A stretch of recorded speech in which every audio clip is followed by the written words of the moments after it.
Testies 1, 2. We should be good to go. Thanks to James for helping the audio get set up. Sorry about last night, everybody. Let me know. Sound check 1, 2. Hope everybody's well.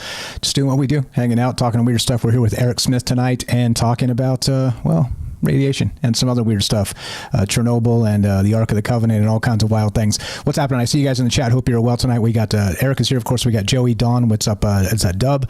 Welcome to the joint. James, we got APOC. We got Kramos and Jorge. I see you. What's up? Fred gets first over there on YouTube. How are you? We got Celia, Salcedo Paranormal. What's up, James? MJ is here. Good evening, guys. The Glocks and Grippers. Welcome to the joint. Hello. How are you? Hello. Welcome to the thing. Any echo? Nope. All right, fantastic. Here we go. Troubled Minds happening right now, starting up in 10 seconds. Here we go.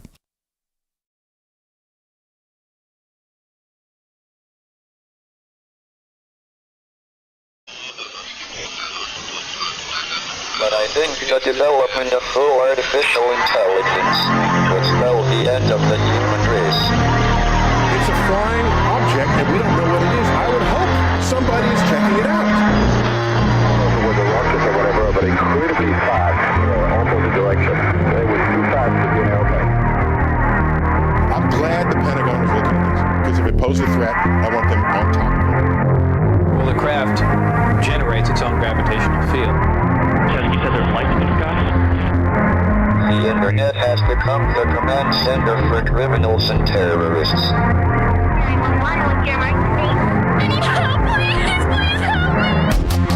Aliens won't let it happen. You know, that's what we're instructed to say. Roswell, Area 51. Alien kept deep under the ground. 1, 0,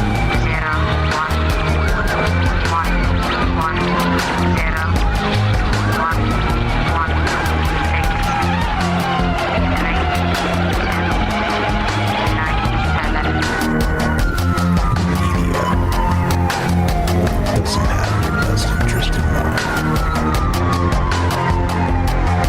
The government is self-serving.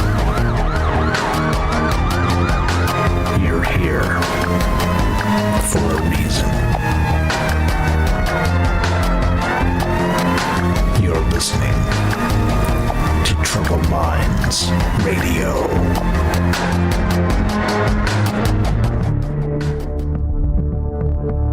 Broadcasting live from a secret bunker just off the extraterrestrial highway. Somewhere in the desert sands outside of Las Vegas. From somewhere in space-time, loosely labeled Generation X on planet Earth.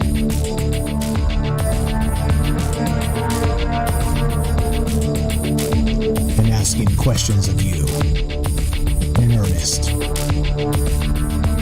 into the digital darkness. Good evening and welcome to Troubled Minds Radio. I'm your host, Michael Strange. We're streaming on YouTube, Rockfin, Rumble, X, Twitch, D-Live, and Kick. We are broadcasting live on the Troubled Minds Radio Network. That's KUAP Digital Broadcasting. And, of course, 88.4 FM Auckland, New Zealand. Tonight, well, as a redo of last night, we had some audio troubles and went through with it, the whole thing with a fine-tooth comb, and it wasn't my fault. Always the human blame thing, right? It was not my fault. It was a firmware update that broke all the damn things, so we had to roll it back. Special thanks to James for staying up late with me last night and doing extensive testing to make sure this was going to work today. I appreciate that very much, my man. And tonight, so back to where we were, well, from yesterday. And we started, of course, as you know, with Eric Smith. He's going to be with us tonight as a co-host. And we're talking this bizarre thing. I'm calling it channeling chaos, accelerated evolution mechanisms.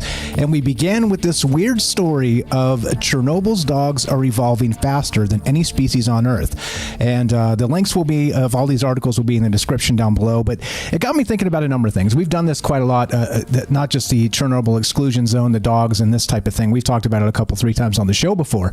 But of course, each time they have new science regarding this, or a sort of a new take or a new angle, it's worth revisiting, because maybe some of the things we left on the table and didn't discuss, or maybe these new angles sort of enlighten the dreamers among us, the Troubled Minds fam, of course, to see things in a slightly different way. So anyway, that's where we start tonight. And again, sorry about the audio mishaps, and apologize for wasting all your time.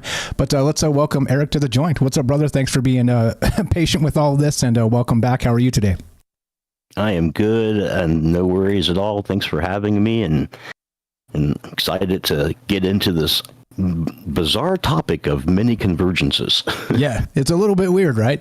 Okay, hold on. I got fixing my audio stream on the radio here. You're not coming through there, but that's an easy fix. I'll just click the things over as we talk about it. So yesterday, basically, we started with this story, right? We didn't really get your take because of the audio problems, but there's a lot to this, and we didn't really get your initial take. So let's start with that. Let's start with your initial take on this regarding sort of the evolutionary aspect, your thoughts on the Chernobyl Exclusion Zone, the story about these dogs. I know you've done extensive reading on this from these articles and whatnot that I sent you a ton of stuff, and I know you've been reading on your own. But what's your initial take on this regarding, let's say, well, take it anywhere you like. As you know, I'm not going to lead you in this direction just yet. We'll get back to that in a moment. Hey, man, I think it should be called the Chernobyl environmental zone or evolutionary zone, maybe the Chernobyl evolutionary zone. Because of all the things that's happening to these stray dogs that were left behind. Their autoimmune systems increasing, the telomeres on their chromosomes increasing, which is really weird, right? Because usually when people are studying telomeres on the end of chromosomes, they're talking about aging, because those things get whittled away every year until there's none left and your chromosomes come undone. And so some people think there's a limit to how much preserving of age can be done. And here is an example in this particular environment or evolutionary forced track where these animals are increasing their telomeres due to the environment. So yeah, like an evolutionary zone where there's a bunch of things happening on a genetic level and an epigenetic level and an RNA level as well. Yeah, lots of stuff in play here. And as I'm trying to fix the radio, just so you guys know how, in my defense, how complicated audio routing is, I just clicked the thing to select the right thing, and it dropped 60 different things to select for the radio output. I'm like, where the hell did all those inputs and outputs come from? That's absurd. But yeah, okay. And so the weird thing about this, one of the more odd things that I've recognized when we've thought about this in the past, talked about it, is these dogs, again, they are sort of evolving in particular ways. Again, quicker than one might expect, and it's surprising scientists because, of course, they were supposed to be dead, and there's other ecosystems that are also surviving and even thriving in this capacity. Rodents, and there's birds and some of these other things that are mentioned in this article. Frogs and stuff. Yeah, frogs and whatnot that have changed colors as part of this, more melanin in their actual skin base to kind of block this stuff out, some of the radiation. I don't know. What's your take on that? Do you think that this is, and so my idea, the weird idea tonight, and the question for you guys is this: is it, let's say, possible that radiation itself is a larger evolutionary driver than we ever dreamed it could be? Because in this Chernobyl exclusionary zone, it seems like there's weird things happening that were not on the bingo card for, since 1986 when this disaster happened. But it seems like maybe there's something to this, and we'll get into some other weirder ideas. But that's the first question as part of it. And it's not just, let's say, genetic mutation. It's also sort of environmental stressors that these dogs and these other environments and animals in the area are sort of responding to. So there's a few things in play here, and I don't know. What's your take on that? Do you think that maybe, let's say, I don't know, the Cambrian explosion, is it Cambrian, I think is what it is. Let's say it was based on some sort of maybe, I don't know, radiation blast on the Earth or something that kind of supercharged it. Is kind of the question. What's your take on that? Well, there's natural radiation that occurs within the Earth, and people have been exposed to that. There's radiation that comes down in cosmic rays. There's radioactive material that can fall from the skies. So there's a lot of ways that radiation could be a part of the Earth's history from the beginning of time, Earth time, to present day. So, some things should be able to develop a natural immunity to those things, or it could be a situation of extremophiles not having developed a method of handling this kind of harsh radiation in the environment, but it also could be that there's just a category of life that is able to transverse these kinds of extreme environments, not just on planets like here, but out in space too, which leads to the idea of panspermia. Yeah, and where exactly where the life kind of came from to get down on this planet. Lots of wild things in play tonight, and as usual, we're taking your calls a little bit later on, so we'll open up the phone lines at the bottom of the hour if you guys want to have a shot at this. But it does get weird. It does get weird when you start to squint with your mind's eye, as I like to call it, and think about this in terms of where this might lead. In terms of let's say maybe manipulating the actual evolutionary process. And some things come to mind. We'll get to the Ark of the Covenant in a moment here. But it seems strange to me that maybe this is something that we need to look into a little bit more as part of that evolutionary aspect. And so we will open up the phone lines if you want to be part of the conversation. 702-957-1037. Click the Discord link at troubledminds.org. We'll put you on the show. It's as easy as that. The Discord is, of course, a voice client. It's a chat client. It's completely free. Come meet these amazing people that are part of the shows. Many of them are active on Discord, and just come say hi. And the only rule is don't be a D-bag. Just hang out and enjoy the ideas, and don't get hung up on telling people they're wrong, because it just becomes the rest of the internet, and we don't want that. We just want ideas here. But anyway, we're going to take a quick break, get word from our sponsor. In this case, it is Human Inspiration. Do not go anywhere. More Trouble Minds coming up in exactly 1 minute. More with Eric and your calls at the bottom of the hour. And we're going to get into the Ark stuff here, because it's a little bit strange, and I think maybe a little more, I don't know. Let's just call it weird for now. But here we go. Trouble Minds coming up in 1 minute. Be right back. Don't go anywhere. In a world increasingly shaped by AI, human inspiration remains the beating heart of creativity. Alien Skin by Tremble, a hauntingly beautiful piano ballad, reminds us that while algorithms can mimic art, the raw, unfiltered emotions of human experience are irreplaceable. So here I sit, locked in my room again.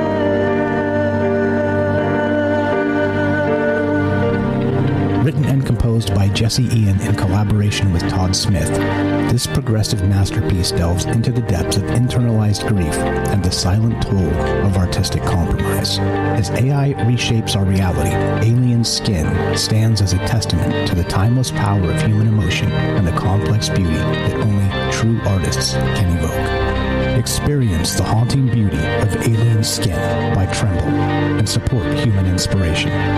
Available now on iTunes. And welcome back to Troubled Minds. We are back on the radio and everything seems to be working. Thanks again for your patience, everybody. Welcome back, Eric. Okay, a lot of angles to take this. Anything regarding the dogs here in the Chernobyl Exclusion Zone, maybe the radiation bit. I know we did some weird sort of collaboration here as part of the more wild ideas, but is there something we might be missing in the more scientific sense? Because I know you're quite a bit ahead of me in that regard.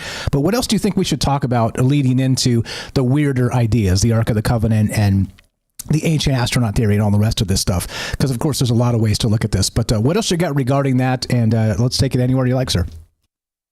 Well, one of the things is that the science shows that there is an evolutionary process in all of the creatures that were left there that's highly sped up compared to normal evolutionary processes. So all of the gene replication is being sped up in these animals compared to any other animals on the planet. So that's one of the things we've talked about before, is the difference between a gene mutation and the influence of the environment on the expression of a gene.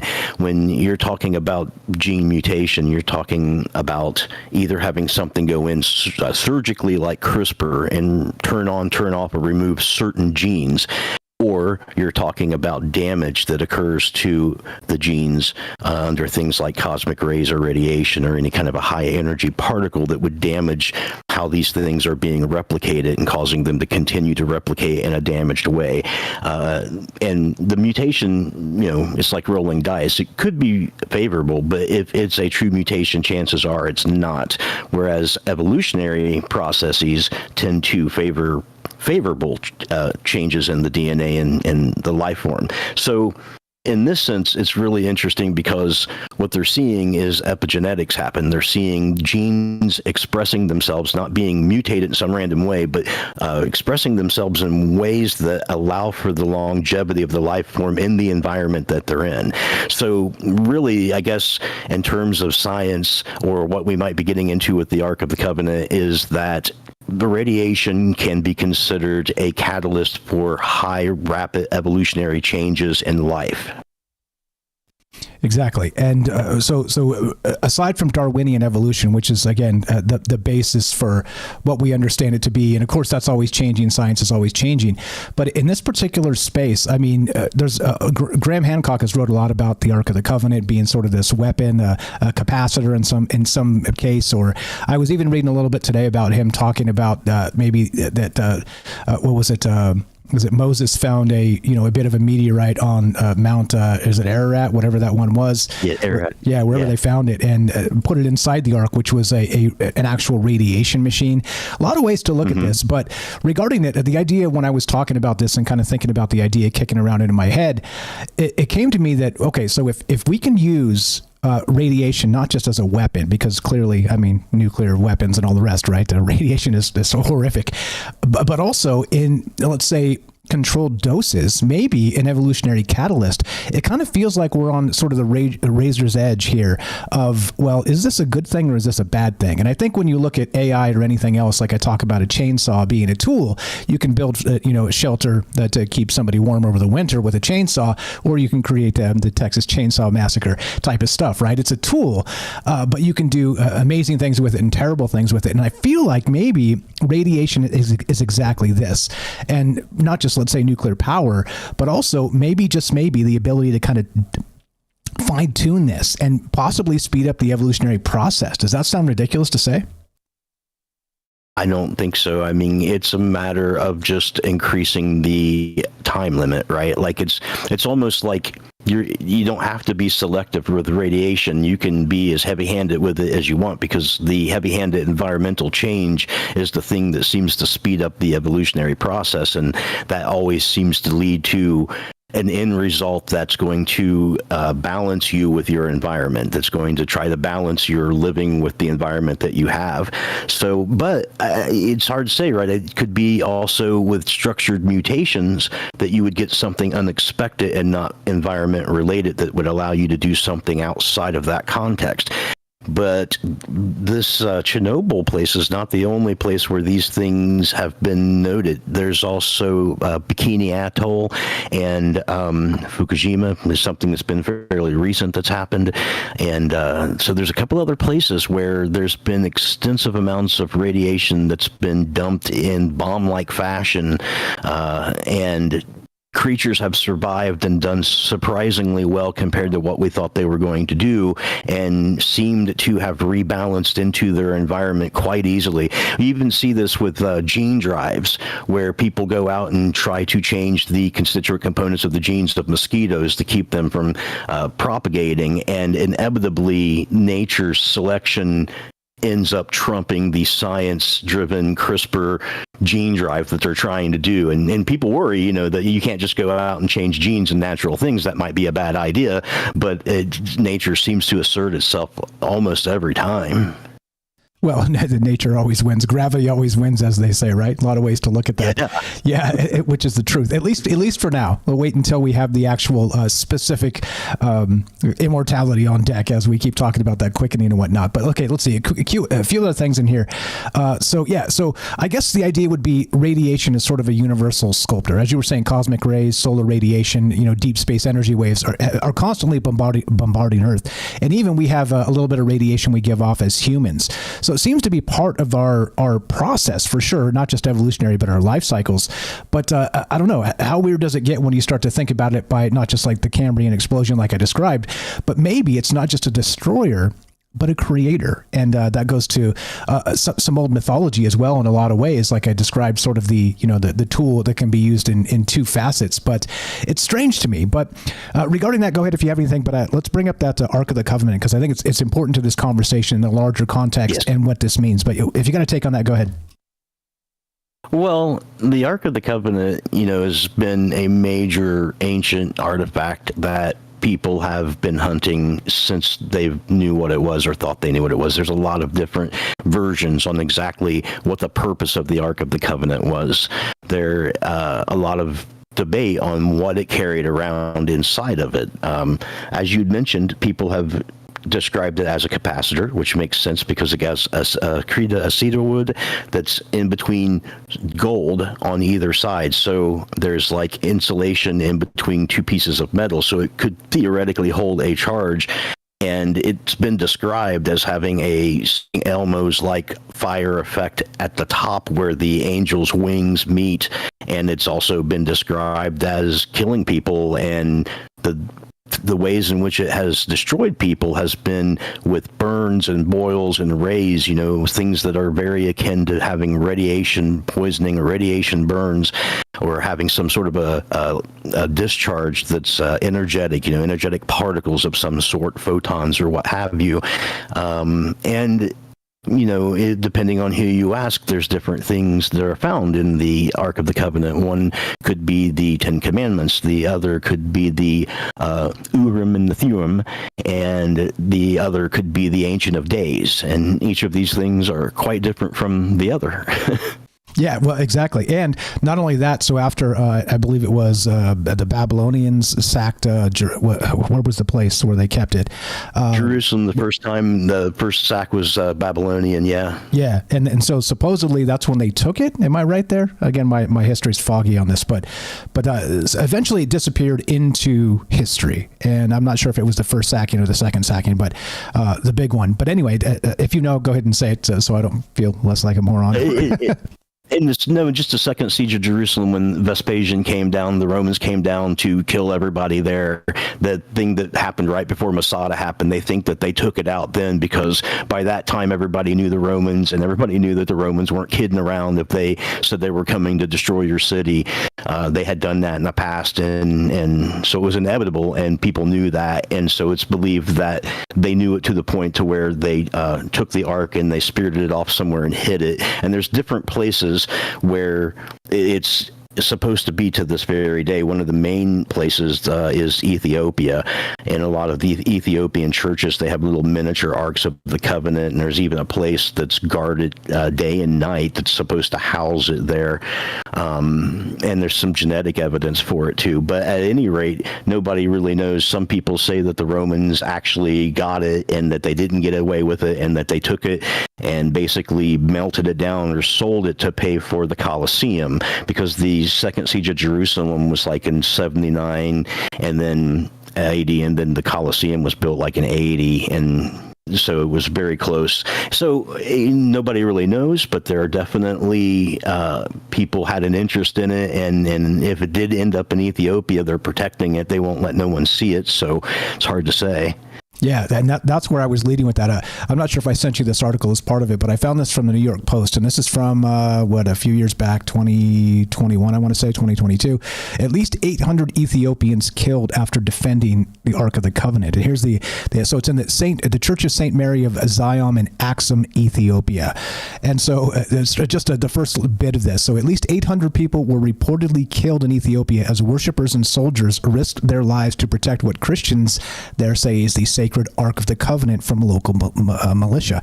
And I've long said this, that people kind of expect that it might be there. It's one of the main places that's described it as the resting place of the Ark of the Covenant. However, I was always like, also in my mind, why doesn't somebody just go in there and take it? I mean, you're going to I think that right? Every month probably. Yeah, right. And so here's a perfect example of that. So Ethiopian Christians claim the Ark, blah, blah, blah. Okay, so the battle between Ethiopian soldiers and rebel fighters happened in the fall, the Sunday Times reported, and quote, when people heard the shooting, they ran to the church to give support to the priests and others who were there protecting the Ark. Certainly some of them got killed for doing that. So to say that all the holy wars have ended, I think at this point is probably, not entirely accurate, but this is a wild one. And so there's the church where they say it is. Seen that. Yeah, go ahead. I'll send you the article, but wild stuff to consider here. And so the question really becomes, as we get into this in the Ark as sort of a radiation generating thing, what came to my mind as part of it, again, squint with your mind's eye and follow me down this rabbit hole. A great time for all the disclaimers. No truth to be found here, just ideas. We're talking about possibilities, okay? So if you're here for the truth, you're definitely in the wrong place, and that's exactly why we do this, kicking around this cosmic soccer ball, as I like to call it. Now, back to the idea of the Ark. Now, if, let's say, the Chernobyl Exclusion Zone or other places, the Bikini Atoll, as you said, or even here in Las Vegas in the desert, infamously they spent a bunch of time testing nuclear weapons just outside of Vegas, and they used to come here in the 50s and 60s to watch it, right? So there's going to be some wild parts of this, but so these other parts, not just, let's say, are irradiated, but also they might be causing an evolutionary shift in some capacity. And imagine if you could measure this in some way with this ancient knowledge, or maybe careful considerations of tuning the dials of the Ark of the Covenant. Is it possible that the Ark itself was irradiated and they used it as 40 years in the desert as some sort of evolutionary catalyst for, well, whatever reason? And that's where my mind is at as we finish this up and get into the bottom of the hour. We're here with Eric Smith tonight. Please check out his YouTube channel. Links in the description down below. It's going to be right on top. Please go give him a follow. And of course, the strength of this show is our amazing friends. So please, let's help each other out. But let's do this. Let's play this music and talk about opening up the phone lines. If you want to be part of the conversation tonight, 702-957-1037. That's 702-957-1037. This is Troubled Minds. I'm Michael Strange. Don't go anywhere more after the break. We got the Ark of the Covenant. We got this weird evolutionary catalyst. And of course, your calls coming up as well. More from Eric as well. Be right back. Don't go anywhere.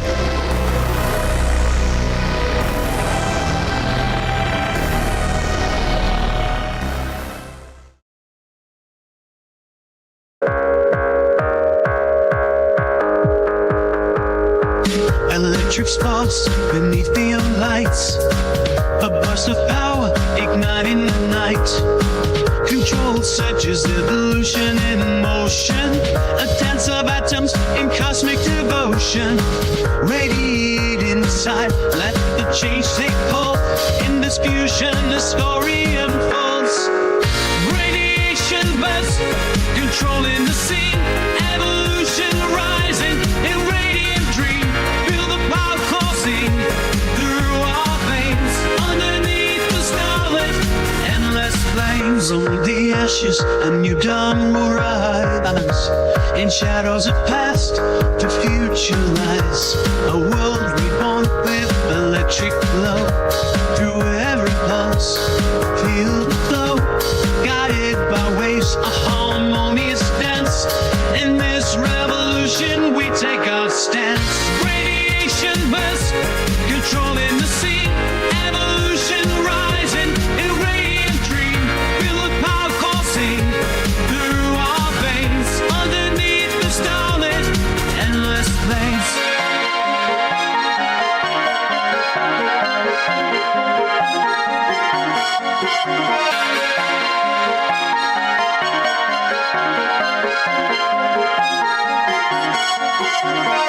As the light beams, we break the dark, rewrite the rules, ignite the spark.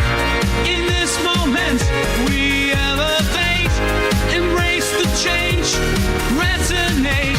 Radiation bursts, controlling the scene. Evolution rising in radiant dream.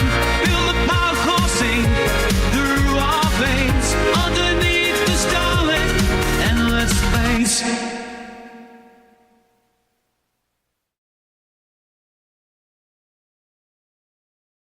Plumbing quads of energy we harness into contingent life. We feel less ribbons of charge, carving new paths wide. A quantum leap, as forces collide. Radiation bursts, controlling the scene. Evolution rising in radiant dream. Feel the power coursing through our veins. Underneath the starlit, endless flames. Okay, all right. Pushing buttons here, trying to make things work, and I guess the phone line is broken. I don't know what the hell happened, but my Google Voice is completely down for some reason. So we're only doing Discord tonight. Sorry about that. Click the Discord link, troubleminds.org. What's up? Matt Sal is up first. How you doing? What's up? Daryl, Dawn, we got Dub, we got Joser. What's up? Jorge, Apoc, James, Joe in Florida. What's up? Sonia, Kramos, and Jeff. I see you guys. Good evening. Good evening. Over to Rumble. I missed you guys when we started. North Vixen, we got Ephemerance. Puff is here. Good evening, guys. Hiker. What's happening, folks? Hope you're well tonight. What do you know about the Ark of the Covenant? Do you think it has something a little more to do with the Graham Hancock version, or some other version of historical significance?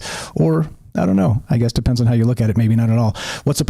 Sylvanus here. What's up, Kelly? How you doing, Joey? MJ? What's up, guys? Don't panic over on X. Appreciate you watching. Vampire Goddess, how are you? Good evening. Good evening.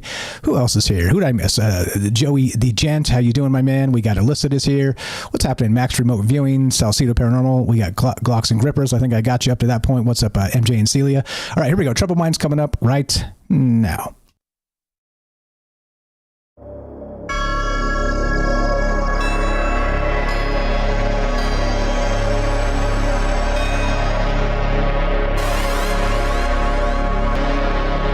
Welcome back to Troubled Minds. I'm your host, Michael Strange. We're streaming on YouTube, Rockfin, Rumble, X, Twitch, D Live, and Kick. We are broadcasting live on the Troubled Minds Radio Network. That's KUAP Digital Broadcasting, and of course, 88.4 FM Auckland, New Zealand, on the Underground Media Network. Tonight, could the mysteries of the Chernobyl Exclusion Zone and the ancient Ark of the Covenant reveal untapped links between radiation and rapid evolutionary processes? We're here tonight with Eric Smith and taking your calls if you want to be part of the conversation. There's a lot here, and there's a lot of history behind this, and there's a lot of course, wild scientific, mad scientist level speculation.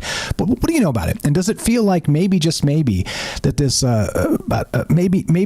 let's say, for instance, that some cosmic irradiation caused leaps and bounds in our evolutionary past, and maybe it does kind of sync up to some of these as yet unexplained Darwinian versions of exactly this.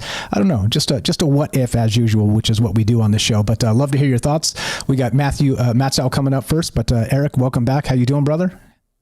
Good, sir. Well, glad to have you. What's anything to add to something that we missed there as part of the conversation when I introduced it, or anything to lead us into the weirdness that we're going to get into? Go right ahead. What else you got?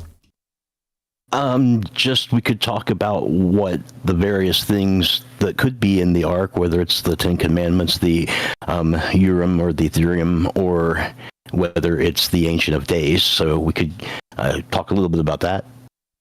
Absolutely. I've only heard of one of those things, which is the Ten Commandments. So what are these other things? Can you brief somebody who doesn't know too much about it to explain what you're talking about there? I have no idea. In the Jewish tradition, what's contained in the Ark of the Covenant is called the Urim and the Thummim, and they are tools of divination that are supposed to extract answers directly from God. And there's examples in the Bible and the Torah where they've been used to judge people in courts and things of that nature. And we still speculate to this day on what exactly these things are. No one knows exactly what they are, but the best guess is that they are some sort of rune stones that are marked in some way that they cast perhaps onto a design that has meaning. But nobody's really sure. They've also been described in some text as being crystals and put into the investments that the Sadducees wear, which is like this gold plate that's like a gold breastplate with gems in it. So it's also said that they come from that. So it's speculated they could be crystals of some sort and perhaps be light activated genetic tools of some sort akin to the optogenetic switches that you can turn on and off in CRISPR, like phosphorescence, or curcumin, which is found in turmeric. It's found in turmeric, and it is subject to photodynamic inactivation, which means it can kill bacteria if they eat it, if you shine a light on it. So there's definitely chemicals and things that are activated by radiation sources, and that's one of the speculations on these Urim and Thummim tools. And then, of course, there's also a whole different sort of a situation that was brought up in, 1978, I think, where there was a book written about what was in the Ark of the Covenant, which was called the Ancient of Days. And it was described by an engineer named Sassoon and another guy. And the book is called The Manna Machine. And it's believed to be a machine that when they were out, when the Israelites were out in the desert for for all that time.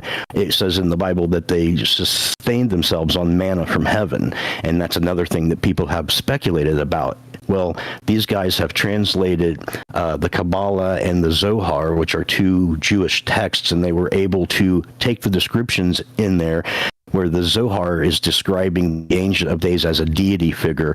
They interpreted it as a machine that was able to create algae, the kind that you would be able to eat that would also sustain you with the fluids that you need, and that this thing ran for 6 days and on the seventh day had to be cleaned, and that this is what gave rise to the Sabbath. The underlying principle was the Ancient of Days in this device, and that it was powered by a nuclear reactor and kept in the Ark of the Covenant, and that it powered the Ark of the Covenant to do the things that it was described to do in the Torah, and it also shielded people from the effects of the radiation because of gold, which is the same thing that they put around lunar modules and stuff for that reason. Yeah, which is I brought that up when we did this start and stop last night, is that we're still with our spacecraft wrapping them in gold to keep them, keep them from radiation. And so if that's the pinnacle of the technology, at least to this moment, it's wild that we have these sort of ideas coming together, and they wrapped it in a thin layer of gold, we're told, the acacia wood and all the rest of the stuff. It's wild. And the Bible, in the Bible, from what I'm familiar with, again, it's not my strength, so forgive me. And we're not trying to do blasphemy here, just looking at different ideas, as you guys know. There's none of that. We're not trying to do any of that here. But that they put a very specific measurements on building the Ark of the Covenant itself. Like we could recreate it almost exactly identically, because they explained it in such detail on how to build this thing as if it was some sort of scientific project and not just a box to keep some things in. Quick take on materials that. too. Yeah, go ahead. Not just the dimensions, but the materials were specified too. Exactly. Like it was all completely specified. Yeah. Like exactly. Like I said, doing some kind of science with it. Pretty odd, pretty bizarre, pretty wild stuff.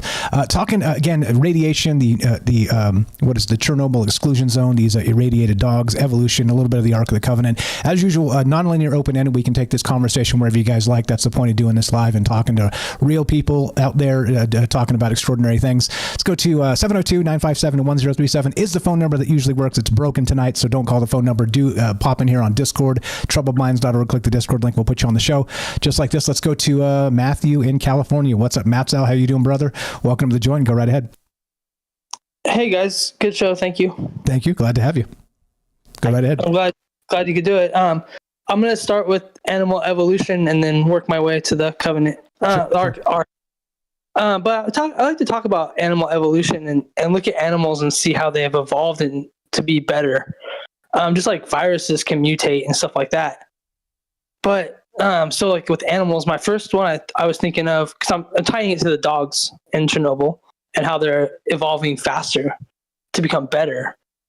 But I like to talk about animals and things like, for example, like an anglerfish. That's a fish. It's underwater, deep in the dark, and it like evolved to have a little lantern over its head, and it like lights up.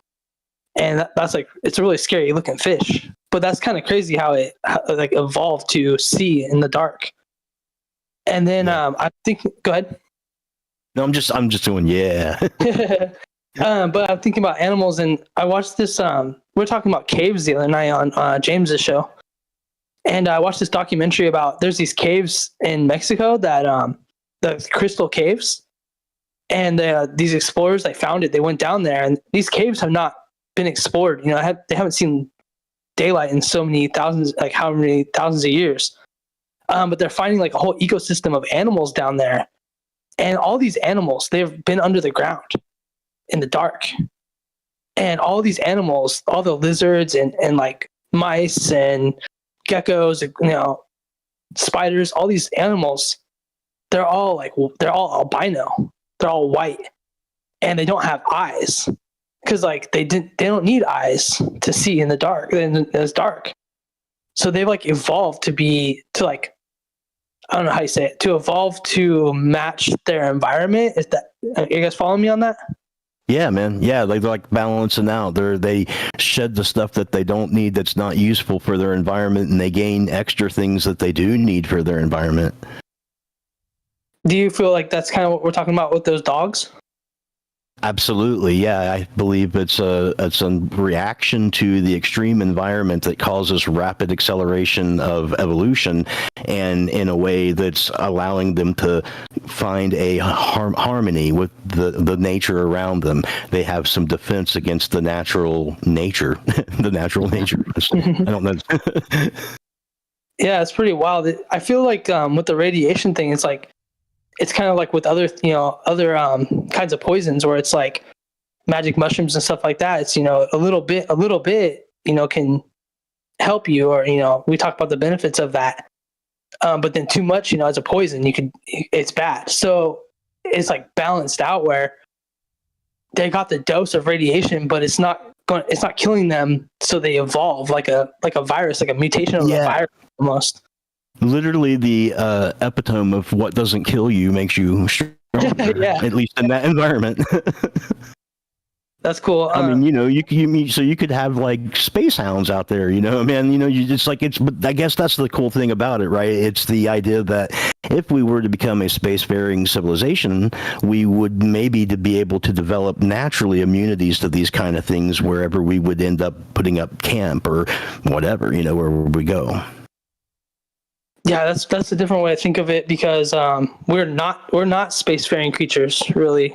The going off outside of Earth is not good for us. So that's kind of like Aliens, the movie Aliens, Romulus. That's kind of what it's about. Is like trying to evolve humans to be able to leave Earth, because we're not spacefaring. We are not spacefaring creatures. We can't go out in space and live.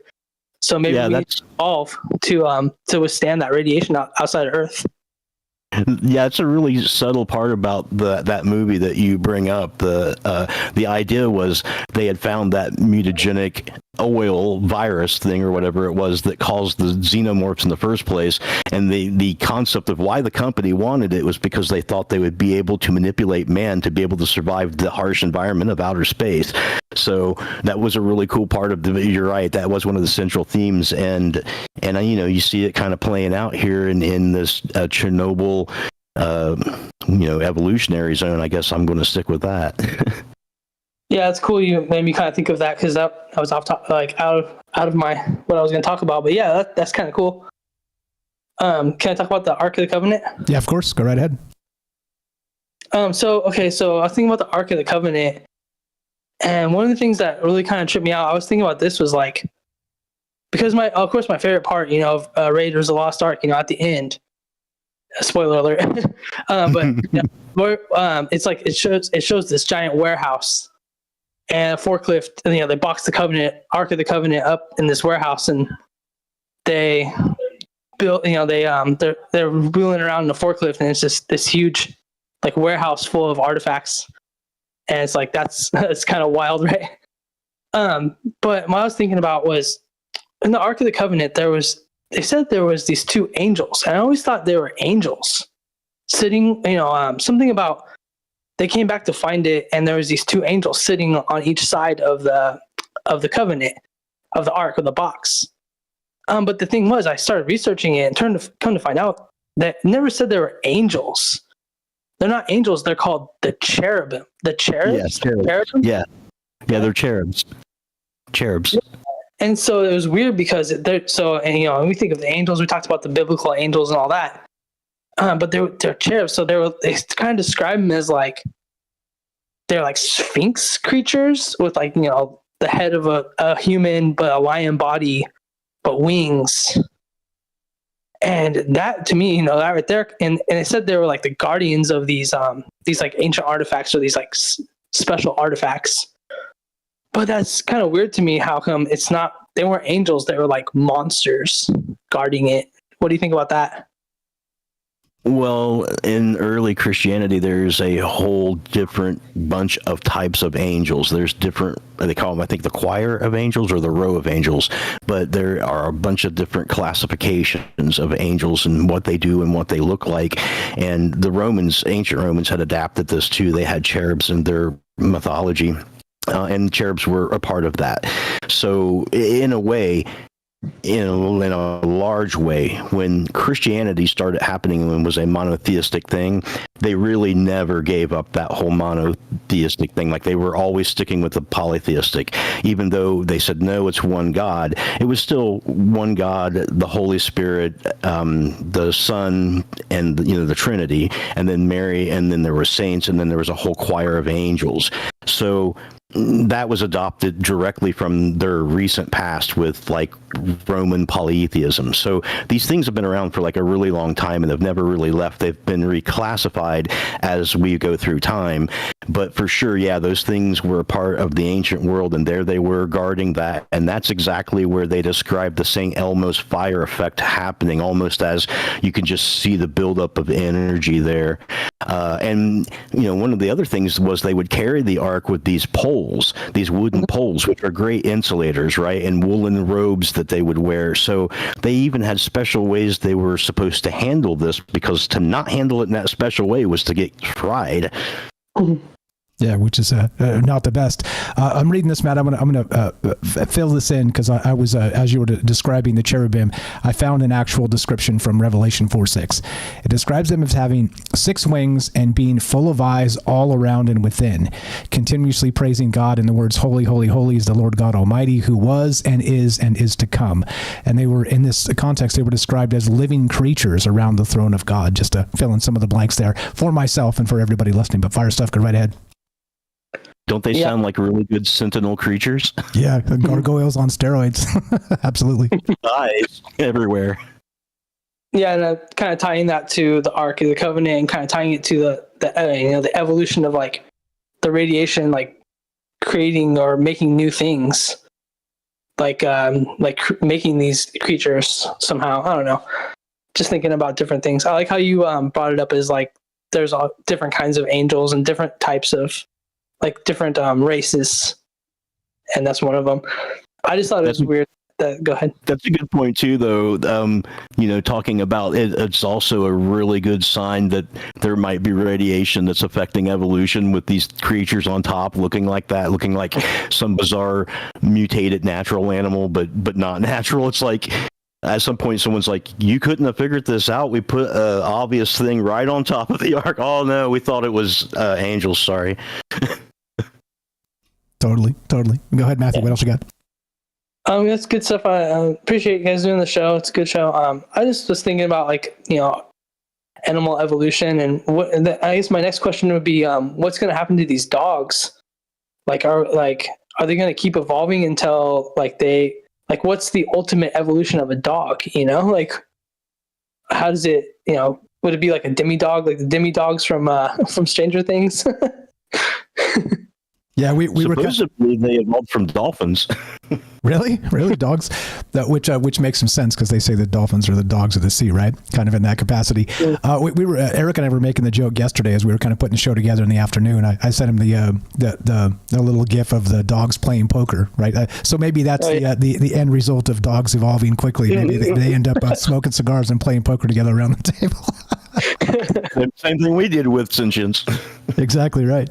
Yeah, wild stuff here. I don't know. And I guess the bizarre part of this is, do you think that you can, let's say, supercharge evolution with a little bit of radioactivity? Really becomes a question. And can you dial that in to be like a perfect match with Darwinian evolution and suddenly, kind of just cook the planet a little bit and literally cook evolution, and ding, we're done out of the oven and we're dogs playing poker. I mean, what does that look like? I guess I'll say maybe, because it seems like there might be something to it for sure. Yeah, I was thinking about that. Like I was saying earlier, with magic mushrooms, it a little bit can help you, but too much can poison you. And that goes to that stoned ape theory, where you've heard that theory. Where I don't know if you can explain that, but kind of following me on that. Yes. Yeah, the evolution of consciousness. Yeah, go ahead, Eric, if you got it.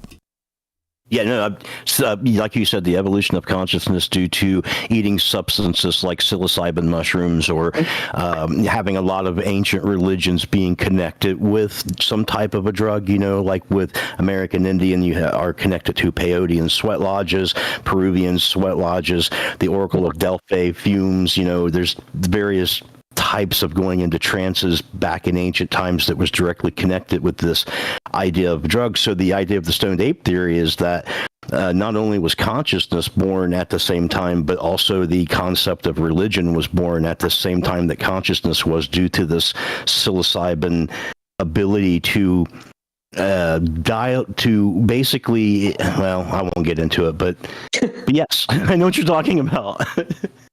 Yeah, so those dogs just got like a huge dose on accident. All the animals over there, and like I said, it's enough to maybe change their genetics or mutate them, but not enough to kill them. So they evolved. Yeah, it's a good show, man. I'm gonna go, but thank you guys for doing the show tonight. Appreciate the call. You were the best. Always a pleasure. Matthew in California, tell Lacey we said hi, and you have a great night, my man. Night. Thanks a lot. That's you know him, you love him. Matt Sal, affectionately. Go check out his podcast. That's the reason we do this, right? He didn't actually have a podcast until he was a part of the Troubled Minds fam, listening to us, calling in, and he sees that even a knucklehead like me can do it. Hey, anybody can do it, right? And so he started his own podcast. Please go check it out, troubledminds.org/friends, and you just scroll down. It says follow Matt Sal here. Go check it out. It'll have a link to his Spotify, and he's got a huge occult book collection, and he's always sharing wisdom from that. And as you can tell, he's very into these ideas and knows a lot about a lot of things. So Temple of the Owl is the name of the podcast. Search it yourself directly, Temple of the Owl. You'll find it. I think it's the only one on the interwebs that I could find, which is amazing because that's a great name. But of course, troubledminds.org/friends. Click Matt Sal, go give him a follow, listen to his podcast on Spotify. Fire stuff. Got about, I don't know, 2, 3, 4 minutes left, somewhere in that range. Anything to add to what Matt Sal said there? There's a lot there, of course, but right in the pocket of where we're at. And how weird does this get? I don't know. I like the different stuff inside the ark and the different ways to look at it. But what you got regarding that or anything else, my friend? I don't know if I can encapsulate it in the time left, but yeah, it's if you're talking about the stoned ape theory, which kind of is like an offshoot of what we're talking about. Yeah, whichever. Basically, that's the thing. Take whatever sort of resonated. If you got anything to add to it, and just roll with that. Because as usual, we can, when somebody's talking, they'll bring out 2, 3, 4, 5, 6, 7 points. You can't really address every damn thing, but anything that kind of stands out. If you want to add anything to that, I got some stuff to actually tease for the next thing too. So either way, it's up to you. If you got anything to add, go for it. Otherwise, I got some other stuff which we'll roll into as we roll. Just in a nutshell, that the idea was that along with consciousness, that psilocybin and these types of drugs that cause hallucinogenic properties in humans were revered and were worked into ancient rituals and was considered to be sacred or divine. And so there is the idea that along with consciousness, that there also became this idea of a duality of worlds, that there was the world that you couldn't explain and couldn't touch, but everyone could agree was there. And at some point, somebody had the ability to take some sort of a mind-altering substance and project themselves into that world, and then was later able to codify that to the point where they could allow other people to do it, and became basically the gatekeepers to the other world, or the first priest class, because religion and consciousness has come up from the very beginning, which is evidenced by Göbekli Tepe, for instance. Yeah, which goes way back to Graham Hancock a little bit, and things are older and older than we perceive them to be, at least in the historical record. And I would agree with that. I'm not sure if I agree with everything anybody says, because, well, I'm me, and I'm a difficult one. But I think there's a lot of ways to look at it and consider that these ideas, they play. I think some of this stuff does play. And does it mean that there was no consciousness before the stoned apes? I don't know about that. But maybe it was sort of an enhancer of that conscious aspect that kind of led us into the realm of spirituality, in the capacity of not just as worship sort of developed and became all the different religions the world over, but that sort of 2 feet, one in the real world, one in the unseen realm, as part of what it means to be human. And we've talked about that quite a bit on the show. But yeah, fire stuff. Lots of stuff coming up if you guys want to be part of the conversation. The phone line is down tonight, so sorry about that. I'm frantically pushing buttons here, trying to make all the things work that were not working, that are now kind of working again, except for the phone line. For some reason, Google Voice is down, but we'll fix that tomorrow and get going forward. But if you want to be part of the conversation, troubledminds.org. Click the Discord link right on top. And while you're over there, please give our friends a follow. Start with Eric here. Matzal, who just called. All the names are there. And by the way, if you should be on this list, it's an in list. It's not an out list. This is Big Ten conspiracy, as I like to call it. And to get on this list, all you have to do is help us one iota in any way. Just spread the word, retweet us, do whatever. And you just got to let me know you want to be on the list, and I will put you on this list. Okay. This is why we moved it over to the webpage from the notes and the descriptions, because it just kept getting bigger and bigger.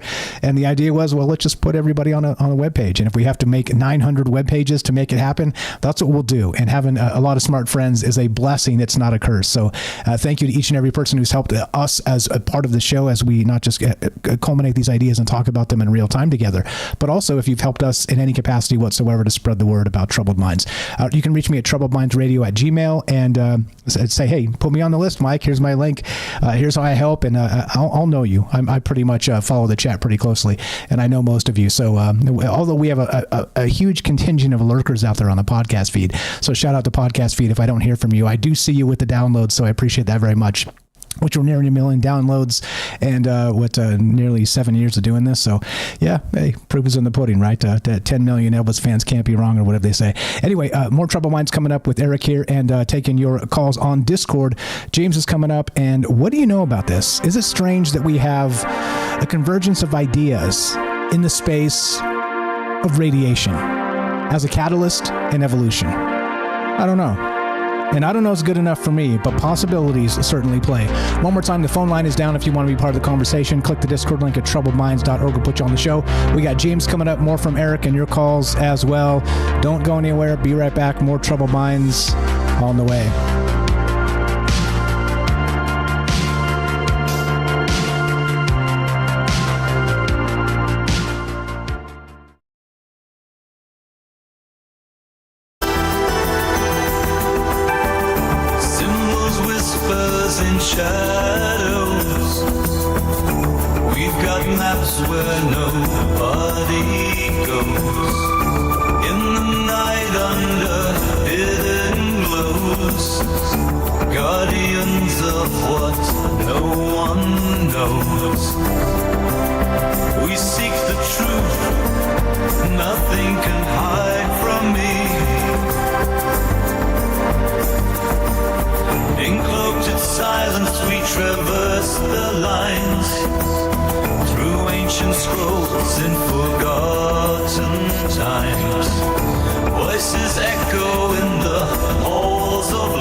unraveling tales from ancient youth. We seek the truth. Nothing can... Indeed, yes. All the music played on this show, except for the our sponsor there in the very beginning, is it's AI music. You guessed it. That's why it sounds sort of uncanny, uncanny valley-esque. You're like, wait, don't I know this band? Probably, but also probably not. What's up? Hope you guys are doing well tonight. What's up, Daryl, Jorge? We got Dawn. What's up? Dub is here. What's up, Joser? We got APOC, Matt Sal Sweets, Joe, Sonia. How you doing? Kramos and Jeff over there on Discord. James coming up. Eric, is that your buddy there from the podcast? Is that Dub? Is that who that is? Yeah, he's a friend of mine. Yes, he's a fellow musician friend that I've known for years. Nice. Shout out. What's up? Thanks for hanging out with us. Thanks for listening. Thanks for being... Yeah, shout out Dub. What's up, guys? If I missed you in the chat, just say hi. I'll say hi back. Trying to include everybody. Hey, you is here. Says he doesn't actually prefer the term lurker. Okay, well, I'm all ears. What would you rather be called? What is going on, Vampire Goddess? Scubrats? Is that what it is? How you doing? Hey, you is here. Good evening, sweets. Moonhawk, what's up, Fred? I see a commercial. Herschel, what's going on? We got James is up next. We got Fox River Taxi. Kelly, how you doing? Sonia, Sweet, Celia, I see you guys. If I missed you, just say hi. Ioxy's here. Raw Soul, I love the name. What's up? What's up? Who did I miss? MJ, Prometheus. Yeah, a lot of angles on this, right? Dawn is here. Good evening, guys. If I missed you, say hi. I'll say hi back. What's up, YY? Hiker, we got Raz is here. Good evening, guys. Also, shout out to somebody, who was it that dropped a bunch of subs over on, that was Astro Sweat. Dropped a bunch of subs over there on Rumble at the end of the show, and now everybody's like 5 or 6 subs or something. So everybody is over there on, on Rumble with the sub plaques or whatever, the big chat. What's up, guys? Shout out. Appreciate that very much. Thanks for supporting the show. He's a friend from Substack. We've been kind of chatting back and forth on Substack. Very smart guy. What's up? Jesus is here. How you doing? What's up, Mike? Al's here. What's up, Al? How you doing? All right, here we go. Triple Wine's coming up. We got more from Eric. We got James and your calls as well. Again, the phone line is down tonight. Technical difficulties. At least we got the show working. But troubleminds.org. Click the Discord link. Here we go. Troubled Minds happening right meow.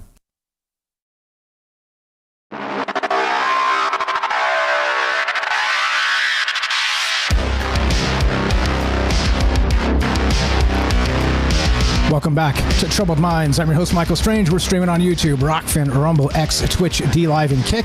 We are broadcasting live on the Troubled Minds Radio Network. That's KUAP Digital Broadcasting, and of course, 88.4 FM, Auckland, New Zealand. Got a wild one for you tonight. We're talking the Chernobyl Exclusion Zone, and of course, the idea of the ancient Ark of the Covenants as a purveyor of radiation. Okay, that's one of the mythologies that goes along with it, and has been, talked about quite a lot, not just by us, by Graham Hancock's got some ideas. Indiana Jones has some ideas. If you guys ever saw Raiders of the Lost Ark, if you haven't, I don't know where you've been for 50 years or whatever. But anyway, wild ideas here, because we started with this idea of the dogs and the Chernobyl Exclusion Zone. And so the headline is this: Chernobyl's dogs are evolving faster than any species on Earth, and scientists stunned by their DNA mutation. But it's not just that, it's sort of the stressors of the environment. There's some inbreeding going on because of the small population in the dogs, but it's not just them. There's other, if you scroll down to the bottom of the article here, and I do encourage you to read this stuff if you're into the ideas. There's some real science. There's some charts and some things and some cool stuff. But the tree frogs near Chernobyl, typically green, have developed a darker pigmentation, possibly a form of radiation resistance through increased melanin production. That's what I tried to say earlier, and I fumbled because I'm not always on the ball. Birds in the zone exhibit higher antioxidant levels, potentially counteracting radiation's harmful effects, and rodents and wolves appear to be thriving despite radiation levels that should, in theory, be lethal. And so that, I don't know, if you want to take like a silver lining from nuclear war, maybe we get through it. Not that I'm praying for that or trying to manifest that or anything. That's the worst of the worst. But I'm just saying, you're saying there's a chance. Anyway, what do you guys know about this? I'd love to hear your thoughts on this. We're here with Eric tonight. Again, please go check out his music. He's got he just released a new album, by the way, on his own label last night called Hammersmith Music. Link's going to be in the description down below. Please give him a follow. And there's the new album right there on the left. Go check out his music. I did check it out. I finally did, and he's very good. There's a lot of different. There's a huge variation of different styles styles of music, and I love that. I love that it's not just a, kind of one single thing like a Generation X AI music that I kind of pump into the zeitgeist through this show. But fire stuff. Eric, welcome back to the joint. Hammersmith Music. How you doing, brother? Thank you. How you feeling? How's everything looking? And we'll go right ahead. What on anything I said, or what did we leave on the table that we should talk about, I guess? Sorry about the name of that album. It's just a series of numbers and letters. It's intrastat code, which is like a economic code for anything that's coming into the UK from some other place. And so anyway, gotcha. Thank you for explaining that. I actually thought it was a like a boomer weird upload. I'm like, I think he didn't take the code out of it. No, it was a misspelling. And then I thought the intrastat, I thought I'd misspelled a word, and I thought, well, I got to make sure that's not a word, because I used to have this word called Klissnagel, and I thought I had made that up for years. And then I finally did a search, and turns out it's a roofing nail in like Sweden somewhere. So I'm like, when I came up with intrastat, I went and looked what it was to make sure, and it turns out it's a European code, an economic code that's public. And so like that DE is Germany, and the GB is Great Britain, and it means like a box set that's going from Germany to the UK over land and sea. And so it's like this whole economic code. It was just a way to name a song something in an album, I was like, I don't know what to name this. So it was like, I guess, a bit of a gimmick. Right on. Some other album names, which are fantastic also, by the way: Fractal Bloom, Janus and Liminal, Digital Heart and Analog World. You're very much one of us. Back to the topic here. What do we got regarding this that you think we should add before we get to James? Maybe just emphasizing things that we had mentioned briefly, like the optogenetic switches that can be turned on and off in creatures, and the photodynamic interaction of substances like curcumin, which we talked about being in turmeric, that if bacteria eat and then a light is shined on them, they die because it creates free radicals. So, just the whole idea that on a chemical level and a deoxide ribonucleic acid level, all of these things are highly affected by radiation in small doses, the leftover effects, So, yeah, thinking role-playing games like Gamma World and all of the dystopian future, like perhaps it's possible, perhaps there will be a future, and you can survive in it. You just have to adapt to it. Exactly right. There's this article. So when Eric and I were putting the show together, kind of just loose firing ideas back and forth, this one came up. SciTech Daily is a little bit what he's describing. Superbugs are losing to science, light, and a little spice. I'll link this in the chat. It will be linked in the description as well. But we've known about this for quite some time, these superbugs that are becoming antibiotic resistant. And so they found a way to do this. It seems very old world, right? We're talking about this like more alchemy than science, which of course you can fuse the two, at least conceptually, and be like, okay, well, maybe there is some wisdom in the old ways. But so in the fight against these dangerous pathogens, researchers at Texas A&M have discovered a potential new tool, curcumin. I guess that's how you say the natural compound that gives turmeric its bright yellow color. The study found that when bacteria consume curcumin and are exposed to light, harmful reactions occur within the microbes, ultimately killing them. So it's a new way to sort of fight these superbugs that we were worried about, because once we were no longer able to treat these things, people would die wholesale. It would be a grotesque situation, but it seems like the old ways have come back to the rescue. So as part of that, I'm glad you brought that up. And link will be, again, I'll drop it in the chat. Link will also be in the description as part of this. Wild stuff, science and the old ways kind of meeting to defeat a modern problem. I love it. I absolutely love it. Anything on that, Eric? And we'll go to James after that. No, I'm good, man. Thanks. You're the best. 702-957-1037 is the phone number. It's not working tonight. Let's go to James in Michigan. What's up, brother? Thanks for being patient. You're on Troubled Minds. How are you? And go right ahead. I'm okay. Hopefully you can hear me. Yep, loud and clear. Thanks again for the sound checks. We are live tonight doing the show because of James. He stayed up late with me last night making sure everything works, and everything does work. Appreciate that, brother.